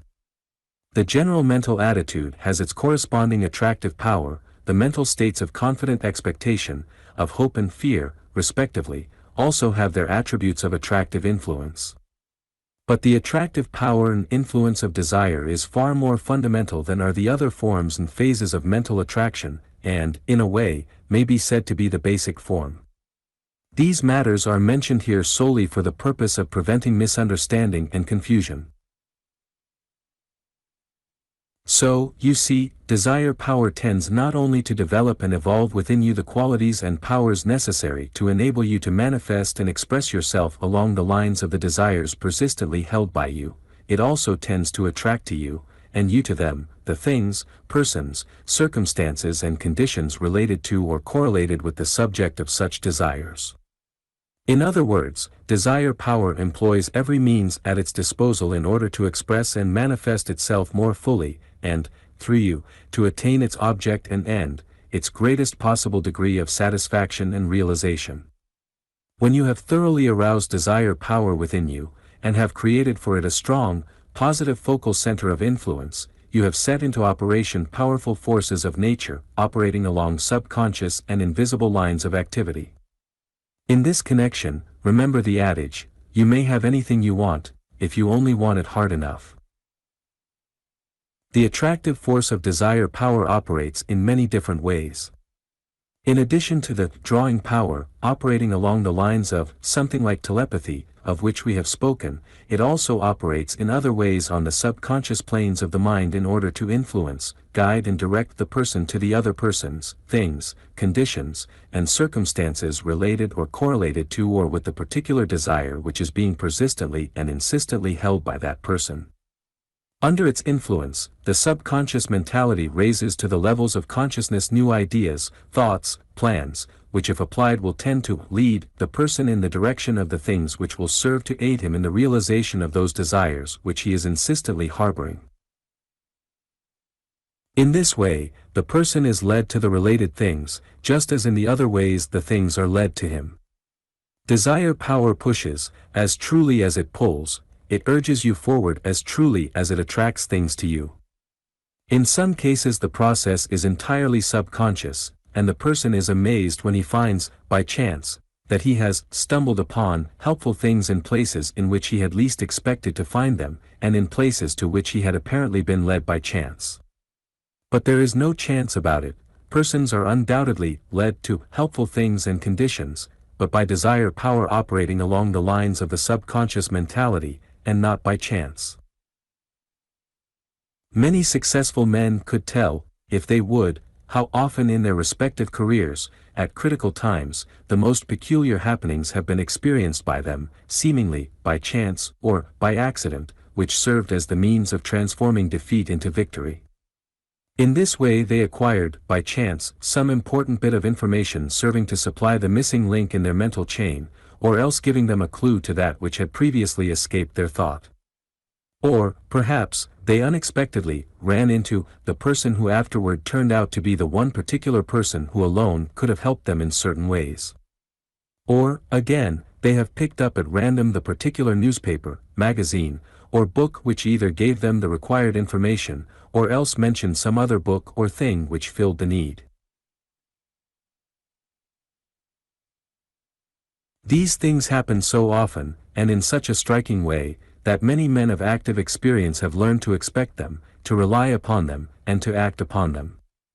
Not knowing the true underlying causes of the happenings, they usually refrain from mentioning their experiences to their friends for fear of being regarded as superstitious or credulous, but if the subject happens to be introduced in confidential conversation between men of this kind, it will be found that the instances cited are numerous, and are so strikingly similar in general nature that the careful thinker is forced to the conclusion that there is some fundamental principle involved in the events, and that there is a logical sequence of cause and effect indicated.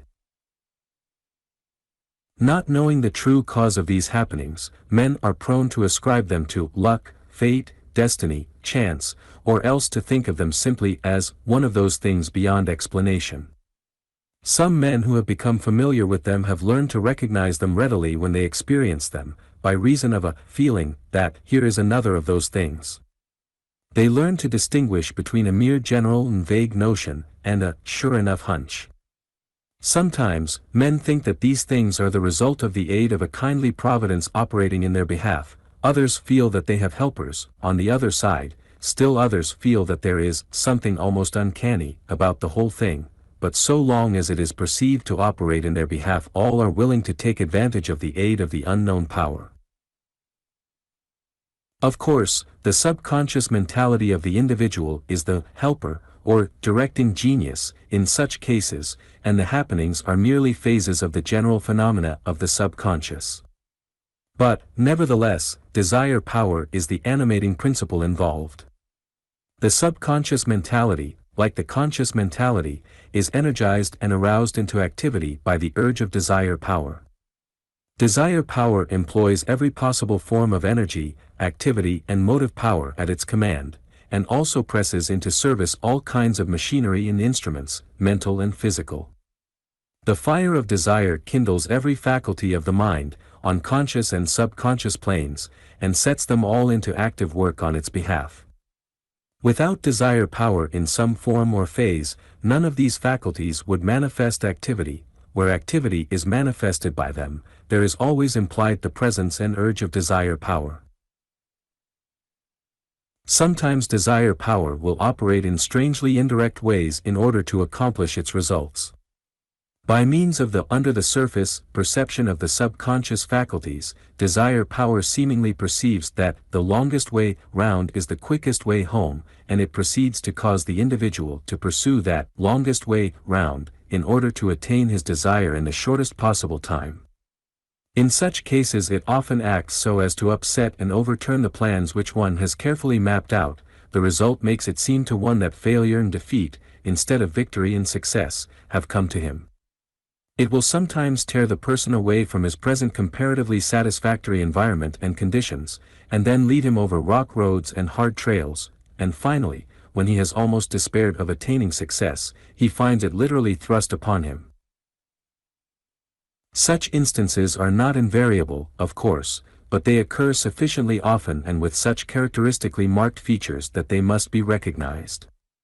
It often happens that, as one who has experienced it has said, it seems as if one were grabbed by the back of his neck, lifted out of his set environment and occupation, dragged roughly over a painful road, and then thrust forcibly but kindly upon the throne of success, or at least into the throne room with the throne in plain sight before him. But, at the last, those who have experienced these strenuous activities of desire power operating through the subconscious nature and in many other ways are found to agree universally in the statement, the end justified the means, the thing is worth the price paid for it. It requires philosophy and faith to sustain one when he is undergoing experiences of this kind, but the knowledge of the law and principle in operation will of course greatly aid him. The right spirit to maintain in such cases is that expressed in the phrase of the A.E.F. in France, it's a great life, if you don't weaken. Desire power employs freely the subconscious faculties in its work of realization through attraction. It employs these in man just as it employs them in the case of the homing pigeon, the migrating birds, the bee far from its hive, it supplies the homing instinct to the man seeking success, as well as to the animal seeking refuge. It is said that animals separated from their mates, seemingly are attracted to them over long distances. Lost animals find their way home, though many miles over strange country have to be traveled. Let a person establish a refuge for birds, and the birds will soon begin to travel toward it, even strange species from long distances putting in an appearance. Waterfowls travel unerringly toward water, the roots of trees manifest the same sense of direction toward water and rich soil. In high and low, the law of desire attraction manifests its power. Man is under the law, and may even cause the law to work for him when he understands its nature. Man may harness desire power just as he has harnessed other great forces of nature, may harness it and set it to work for him. Once set to work for him, this power will work, without haste, and without rest, toward the end impressed upon it. It will work for him while he is awake and working otherwise, and when he is asleep and resting from his conscious work. Desire is the force of forces, because it is the inmost kernel of all the other forms of natural force, physical or mental. All force depends upon inner attraction or repulsion, and these are but the manifestation of desire power, positive or negative. Knowing what you want. In the preceding sections of this book we have called your attention to the aphorism, "You may have anything you want, if you only want it hard enough." This aphorism is embodied in the master formula of attainment which is set forth constantly in the instruction contained in the series of books of which the present volume forms a part. The master formula of attainment, stated in popular form, is as follows. You may have anything you want, provided that you, 1. Know exactly what you want, 2. Want it hard enough, 3. Confidently expect to attain it, 4. Persistently determined to obtain it, and 5. Are willing to pay the price of its attainment. We shall now ask you to consider 3 of the above 5 elements of the master formula of attainment, viz., the element of definite ideals, or knowing exactly what you want, the element of insistent desire, or wanting it hard enough, the element of balanced compensation, or being willing to pay the price of its attainment. Each of these 3 elements is highly important, and should be carefully examined and considered. Let us begin with the first requisite, i.e. knowing exactly what you want. When you consider the question, exactly what do I want, you will be apt to regard it as one quite easy to answer. But after you begin to consider the question in detail, and in real earnest, you will discover 2 very troublesome obstacles in your way on the road to the correct answer. The 2 obstacles are as follows: 1. The difficulty in ascertaining a clear and full idea of your desires, aspirations, ambitions, and hopes, and 2. The difficulty in ascertaining which ones of a number of conflicting desires, aspirations, ambitions, and hopes you want more than you do those opposing them. You will find yourself filled with the divine discontent of a general dissatisfaction with your present condition, circumstances, possessions, and limitations. You will feel, perhaps strongly, the raw desire of the elemental desire power within you, but you will not have clearly outlined in your mind the particular directions in which you wish that elemental force to proceed into manifestation and expression. You will often feel that you wish that you were somewhere other than where you now are, that you were doing something different from what you are now doing, that you possess things other and better than you now possess, or that your present limitations were removed, thus giving you a wider and fuller expression and manifestation of the power which you feel to be within you. All these general feelings will be experienced by you, but you will not be able to picture clearly to yourself just what other things you really want to take the place of those which are now your own. Then, when you attempt to form the clear picture and definite idea of what you want, you will find you want many things, some of them opposing each other, each offering attractive features, each bidding actively for your favor and acceptance, thus rendering a choice and definite decision very difficult. You find yourself suffering from an embarrassment of riches. Like the perplexed lover in the song, you say, "How happy would I be with either, were t'other fair charmer away." Or, like the psychological donkey who was placed at an equidistant point between two equally tempting haystacks, and who died of hunger because he couldn't make up his mind which one he wanted most, you may remain inactive because of strong conflicting desire motives. It is because of one or both of the above-mentioned conditions that the great masses of persons do not avail themselves of the great elemental urge of desire power. It is there, ready to exert its power, but they lack definite direction and power of decision, and so remain, like the vegetables or the lower animals, content to allow nature to work along the instinctive lines of self-protection, propagation, etc., without employing initiative or self-direction. The few of the race who break these barriers, and who strike out for themselves, are found to have known very clearly just what they wanted, and to have wanted it hard, and to have been willing to pay the price of attainment. In order to set to work the forces of desire power in a special direction, the individual must make clear an ideal path over which they may travel, as well as to arouse the forces so as to cause them to travel over that path. Self-analysis. You will find that a scientific application of the principle of self-analysis, or mental stock-taking, will aid you materially in overcoming the two great obstacles in the path of attainment, which we have just mentioned.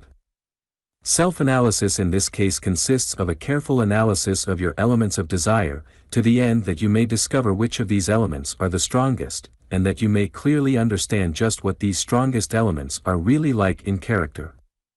You are advised to think with pencil and paper. In this work of self-analysis, it will greatly aid you in crystallizing your thought and, besides, will give a definite and logical form to the results of your work. The following suggestions and advice will aid you materially in this task. Begin by asking yourself the question, what are my strongest desires? What do I want to over and above anything and everything else? What are my highest desire values? Then proceed to think with pencil and paper, and thus to answer your important question above stated. Take your pencil and begin to write down your strongest desires, your leading wants and want-tos, as they come into your consciousness in response to your inquiry. Write down carefully the things and objects, the aims and ideals, the aspirations and ambitions, the hopes and confident expectations, which present themselves for notation in the course of your mental stock-taking. Note all of them, without regard to the question of whether or not you ever expect to be able to secure or attain them. Put them all down on the list, no matter how ridiculous and unattainable they may seem to you at the time. Do not allow yourself to be overcome by the magnificent aims and ideals, aspirations and ambitions, which thus present themselves. Their very existence in your desire nature is, in a measure, the prophecy of their own fulfillment. As Napoleon once said, nothing is too magnificent for a soldier of France. You are that soldier of France. Do not impose limitations on your desire nature in this way. If a magnificent desire is within you, it should be respected, so put it down on the list. By this process of self-analysis you bring to the surface of your consciousness all the various feelings, desires, longings, and cravings which have been dwelling in your subconscious mind. Many of these deep desires are like sleeping giants. Your exploration of your subconscious mental regions will arouse these, will cause them to sit up and take notice, as it were. Do not be frightened by these awakening sleepers. Nothing that you find there is alien to you. Even though you may find it necessary to transmute them, or to inhibit them in favor of more advantageous desires, at a later stage of your work, do not now deny them a place on your list, put them down on paper. The list must be an honest one, therefore be honest with yourself in the analysis. At first, you will find that your list is a more or less higgledy-piggledy conglomeration of wants and want-tos, apparently having but little or no logical order or systematic recitation. Do not let this disturb you, however, all this will be taken care of as you proceed. Order and arrangement will establish themselves almost automatically when the proper time arrives. The main thing at this stage is to get all of your stronger desires into the list. Be sure to exhaust your subconscious mine of strong desires, dig out of that mine anything and everything that has strength in it. The next step is that of the cold-blooded, ruthless, elimination of the weakest desires, with the idea and purpose that in the end there will be a survival of the fittest on your list. Begin by running over your list, striking off the weaker and less insistent, the mere temporary and passing, desires, and those which you clearly recognize as likely to bring you but little if any permanent satisfaction, continued happiness, and lasting content. In this way you will create a new list of the stronger desires, and those having a greater permanent and satisfying value. Then, examining this list, you will find that some of the items will still stand out from the others by reason of their greater comparative strength and greater degree of permanent value. Make a new list of these successful candidates, including only those possessing the greatest strength and value to you, and dropping the others from the list. Then continue this process of elimination of the weakest and the least satisfying until you reach that point where you feel that any further elimination would result in cutting away live wood. By this time you will have become aware of a most significant and important fact, namely, that as your list has grown smaller, the strength and value of the surviving desires have grown greater. As the old gold miners expressed it, you are now getting down to pay dirt, getting down to the region in which the nuggets and rich or abide. When you have reached this stage, you will do well to stop work for the time being. This will give you a needed mental rest, and will also furnish your subconscious mentality with the opportunity to do some work for you along its own particular lines. When you again take up your list for consideration, you will find a new general order and arrangement of its items pictured in your mind. You will find that these remaining desires have grouped themselves into several general classes. Your subconscious mental faculties will have performed an important task for you. Then you will be ready to compare these general classes, one with the other, until you are able to select certain classes which seem stronger than the others. Then you will be ready to proceed to the task of eliminating the weaker general classes, making a new list of the stronger ones. After working along these general lines for a time, with intervals of rest and recuperation, and for subconscious digestion and elimination, you will find that you have before you a list composed of but a comparatively few general classes of wants and wantios, each of which possesses a far greater degree of strength and value than you had previously suspected. Your subconscious mind has been working its power upon these classes of desires, and they have evolved to a higher stage of strength, definiteness, clearness and power. You are beginning at last to find out just what you want, and are also well started on your way to wanting it hard enough. General rules of selection. In your task of selection, elimination, boiling down, and chopping away the dead wood, etc., you will do well to observe the three following general rules of selection. I. The imperative requisite. In selecting your strongest desires for your list, you are not required to pay attention to any fears lurking in your mind that any of the particular desires are apparently unattainable, that they are beyond your power of achievement, and are rendered impossible by apparently unsurmountable obstacles. You are not concerned with such questions at this time and place. Ignore them for the present. You are here concerned merely with the question of whether or not your want or want to concerning a certain thing is felt hard enough for you to sacrifice other desirable things, whether you feel that the particular desire is of sufficient value for you to pay the price of its attainment, even though that price be very high. Remember the old adage, said the gods to man, take what thou wilt, but pay for it. If you are not willing to pay the price, and to pay it in full, then you do not want it hard enough to render it one of your prime desires. 2. The test of full desire. We have told you that desire has for its object something that will bring pleasure or get rid of pain, immediately or remote, for the individual or for someone in whom he is interested. Therefore, in passing upon the comparative strength and value of your respective desires, or general classes of desires, you must take into consideration all of the elements of desire noted in the above definite statement, the indirect as well as the direct elements of personal satisfaction and content. You must weigh and decide the value of any particular desire, or class of desires, not only in the light of your own immediate satisfaction and content, but also in the light of your own future satisfaction and content, not only in the light of your own direct satisfaction and content, but also in the light of your indirect satisfaction and content derived from the satisfaction and content of others in whom you are interested. Your future satisfaction and content often depend upon the sacrifice of your present desire in favor of one bearing fruit in the future. You may be so interested in other persons that their satisfaction and content has a greater emotional value to you than the gratification of some desire concerned only with your own direct satisfaction and content. These desires' values must be carefully weighed by you. If you leave out any of these elements of desire, you run the risk of attaching a false value to certain sets of desires. You must weigh and measure the value of your desires by the use of the standard of the full content of desire. 3. Seek depth of desire. You will find it advisable to omit from your list all purely superficial and transient feelings, emotions, and desires. They have but a slight value in the case. Instead, plunge into the deep places of your mental being or soul. There you will find abiding certain deep, essential, basic, permanent feelings, emotions and desires.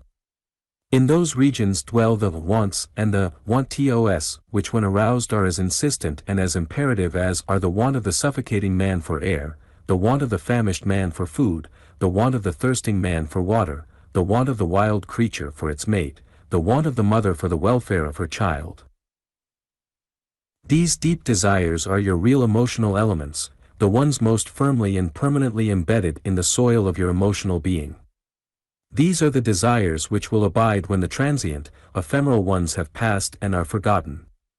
These are the desires for which you will be willing to pay the price, be that price ever so high in the form of the sacrifice and relinquishment of every other desire, feeling or emotion. Measure your desires by their essential depth, as well as by their temporary weight. Select those which are embedded so deeply in the soil of your emotional being that they cannot be uprooted by the passing storms of conditions and circumstances. The struggle for existence. You are now approaching the final stages of your discovery of just what you want. You now have a list of insistent desires, the survivors in the struggle for existence on the part of your many desires and classes of desires. If you have proceeded earnestly and honestly in your work of self-analysis and selection, you will have a group of sturdy desire giants before you for final judgment. By a strange psychological law, these surviving candidates have taken on much of the strength and energy of those which they have defeated in the struggle. The victors will have absorbed the vitality of those whom they have defeated, just as the savage hopes to draw to himself the strength of the enemies killed by him in battle. Your desire power has now been concentrated upon a comparatively small group of desires, with a consequent focusing of power. You will now find that your wants and want-tos have arranged themselves into two great classes, viz. 1. The great class of those desires which, while different from other desires, or classes of desires, are not necessarily contradictory to them nor directly opposed to them, and 2. The great class of those desires which are not only different, but are also actually contradictory and opposed to other desires or classes of desires. The merely different classes may abide in mutual harmonious existence and relation with or to each other, just as do light and heat, or the color and odor of a flower. But two contradictory and opposing classes of desires cannot coexist and coordinate their energies in the same individual. Both remaining in the fore, there will be friction, inharmony, strife, and mutual interference. One might as well try to ride two horses moving in different directions, as to try to maintain in equal force two opposing or contradictory sets of desires. The two sets, each one pulling in an opposite direction and with equal strength, will bring the will to a standstill. The individual, in such a case, will either oscillate between the two attracting poles, or else he will come to a dead center between them. Something must be done when you find an opposing set of desires of this kind well to the fore in your category of strong desires. You must set in operation a process of competition, from which one set must emerge a victor and the other set be defeated. In this process of competition, you will need to employ your best and keenest powers of analysis and judgment. In some cases the matter may be settled quickly, and the decision easily arrived at, because when your full attention is turned upon the two competitors, one will be seen to stand out so much more clearly than the other that the latter will be almost automatically retired. The full power of reason and feeling focused in such a case will usually result in a quick and sure decision. But there are instances in which both of the opposing sets of desires seem to possess an equal power and value in your emotional and intellectual scale. Here you are apparently in the condition of the poor donkey, previously mentioned, who starved to death because he was unable to decide which of the two haystacks was to be eaten. The matter must be decided by the introduction of an additional element which will add weight to one set or the other, and thus bring down the balance on that particular side. This added element is usually found in one or the other of the following two classes of mental processes, viz. 1. Imagination, and 2. Association. Let us consider each of these. The element of imagination. The imagination, employed in the case of the desire conflict now before us, usually is very effective in bringing about a decision.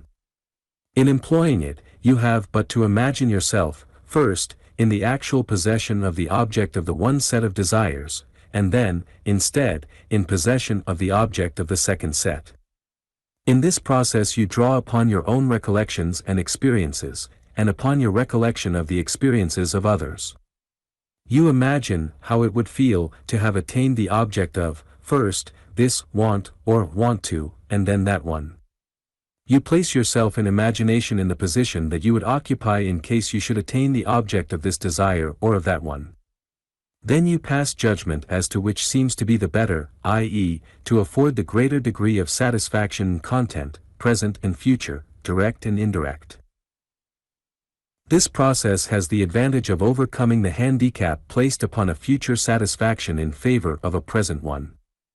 The future experience is brought into the field of the present, and thus may be compared with a present experience relieved of the handicap of time. This is a matter of great importance, for ordinarily the present time value of an emotional feeling or desire is far greater than that of a past time or future time value of a similar experience.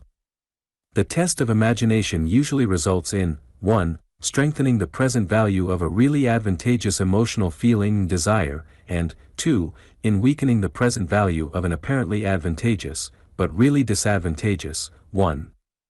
The use of the memory and the imagination is to be highly recommended in the task of deciding the real and actual value of an emotional state or desire. The element of association. The element of association introduced into a desire conflict will often result speedily in a determination and decision in favor of one side as against the other. Association will add strength to one set of desires, and will weaken the opposing set, in most cases. The association of ideas is that psychological law which binds one set of ideas, or mental states, to others, so that by bringing one set into consciousness we tend to bring there also the associated sets. In the present case we bring into consciousness the associated consequences of each set of desires. You may proceed to apply the test of association as follows: seek to uncover and discover as many as possible of the associated results of the attainment of the set of desires in question, strive to think of what else will happen in case you attain that set of desires. This is something like inquiring into the family and social connections of two rival suitors or sweethearts, weighing their respective relations and associations and the probable future consequences of marriage with either of them. It is always well, in cases of doubt concerning the comparative value of conflicting sets of desires, to consider carefully just what other things are associated with each of the two respective sets of desires, just what other results are likely to accompany the attainment of the object or end of each set of desires under consideration. In other words, you should ascertain the kind of relations and friends possessed by each of the rival suitors or sweethearts. In this way you will often find that one of the two apparently equal sets of desires has some very agreeable and advantageous relations and associates, while the other has some very disagreeable and disadvantageous ones. You thus discover, figuratively speaking, just what kind of family you are marrying into, and you thus take stock of the respective associated and related in-laws, friends, associates, and entanglements of each of the suitors. This is of great value, since in spite of the oft-asserted statement that I am not marrying the whole family, one usually really does do just that very thing. The idea of the application of the test of association in such cases may be expressed in a few words, as follows: the real test of any particular desire depends not alone upon the immediate results likely to accompany its attainment, but also upon the associated and related results which follow in its train of association and correlation, the results which necessarily go with it, and which are so closely bound up with it that they cannot easily be detached from it. In some cases, the test of association will reveal the fact that the price of the attainment of a certain set of desires is excessive, often actually prohibitive. In other cases, on the contrary, you will find by this test that you are getting a great bargain by reason of the extras which go with the thing itself. The objects of some desires are thus found to be damaged goods, while those of others are found to have an associative value not apparent to the casual observer. An appeal to the touchstone. In cases in which careful analysis, deliberation, the tests of imagination and association, and all other means of weighing and measuring, trying and testing, fail to reveal the advantage of one set of desires over the opposing set, resort must be had to the touchstone of positivity so often referred to in this instruction. The touchstone by which the positivity of any mental state, thought, feeling, desire, or action is determined is as follows: will this tend to make me stronger, better, and more efficient? In the degree that any mental state meets the requirements of this test, so is its degree of positivity and consequent desirability. In testing two sets of conflicting desires in this way, you ask yourself, which of these two desires, if attained, will tend to make me stronger, better, and more efficient? This is the test question. The answer should represent your final decision in the matter. The touchstone is your court of last resort, to be appealed to when all other tests have failed. Its report represents the best, highest, and most valuable elements, mental, moral, and spiritual, within your nature. All that is worst in you is absent therefrom. It represents your summum bonum, your chief good. The survival of the fittest. By this time, your list of desires has resolved itself into a schedule or inventory of a few strong, dominant, prime desires, and of a larger number of lesser ones. The strongest desires should be finally tested in order to discover whether they are merely different from each other, or whether they are essentially mutually antagonistic and contradictory. If they come under the latter category, then they must be pitted against each other until one of the pair wins the victory, and one goes down in defeat, for two sets of this kind must not be permitted to dwell permanently in your region of desire. A house divided against itself shall not stand. There must be fought a fight to the finish. One of the opposing sets must be rolled in the dust, while the other stands proudly erect as the victor. The defeated one, thereafter, must be compelled to say, after you, monsieur, as our French cousins politely express it. If two sets of desires are merely different, and are not essentially and necessarily conflicting and antagonistic, then they may be permitted to remain dwelling in mutual peace and harmony, at least for the time being. This permission, however, is conditioned by the fact that there must not be too many of such sets occupying the front seats of desire at the same time. The tendency should always be in the direction of concentration and focused energy. You should beware of scattered power and energy arising from a great diversity of desires and aims. If you discover that there are too many strong, different desires left after you have reached this stage of selection and elimination, you should carefully weigh each remaining set, subjecting it to the tests of memory, imagination, association, and rational judgment, discarding all that are not found profitable and sufficiently advantageous. If you find that any of your desires cost you more than you get out of them, get rid of all those which do not pay for their keep. Continue until you have left only a comparatively few sets of desires, all of proved value and superlative emotional strength and depth. These should be recognized as well worth the price which you are prepared to pay for their maintenance and support. Treat in the same way any new desires which arise within you.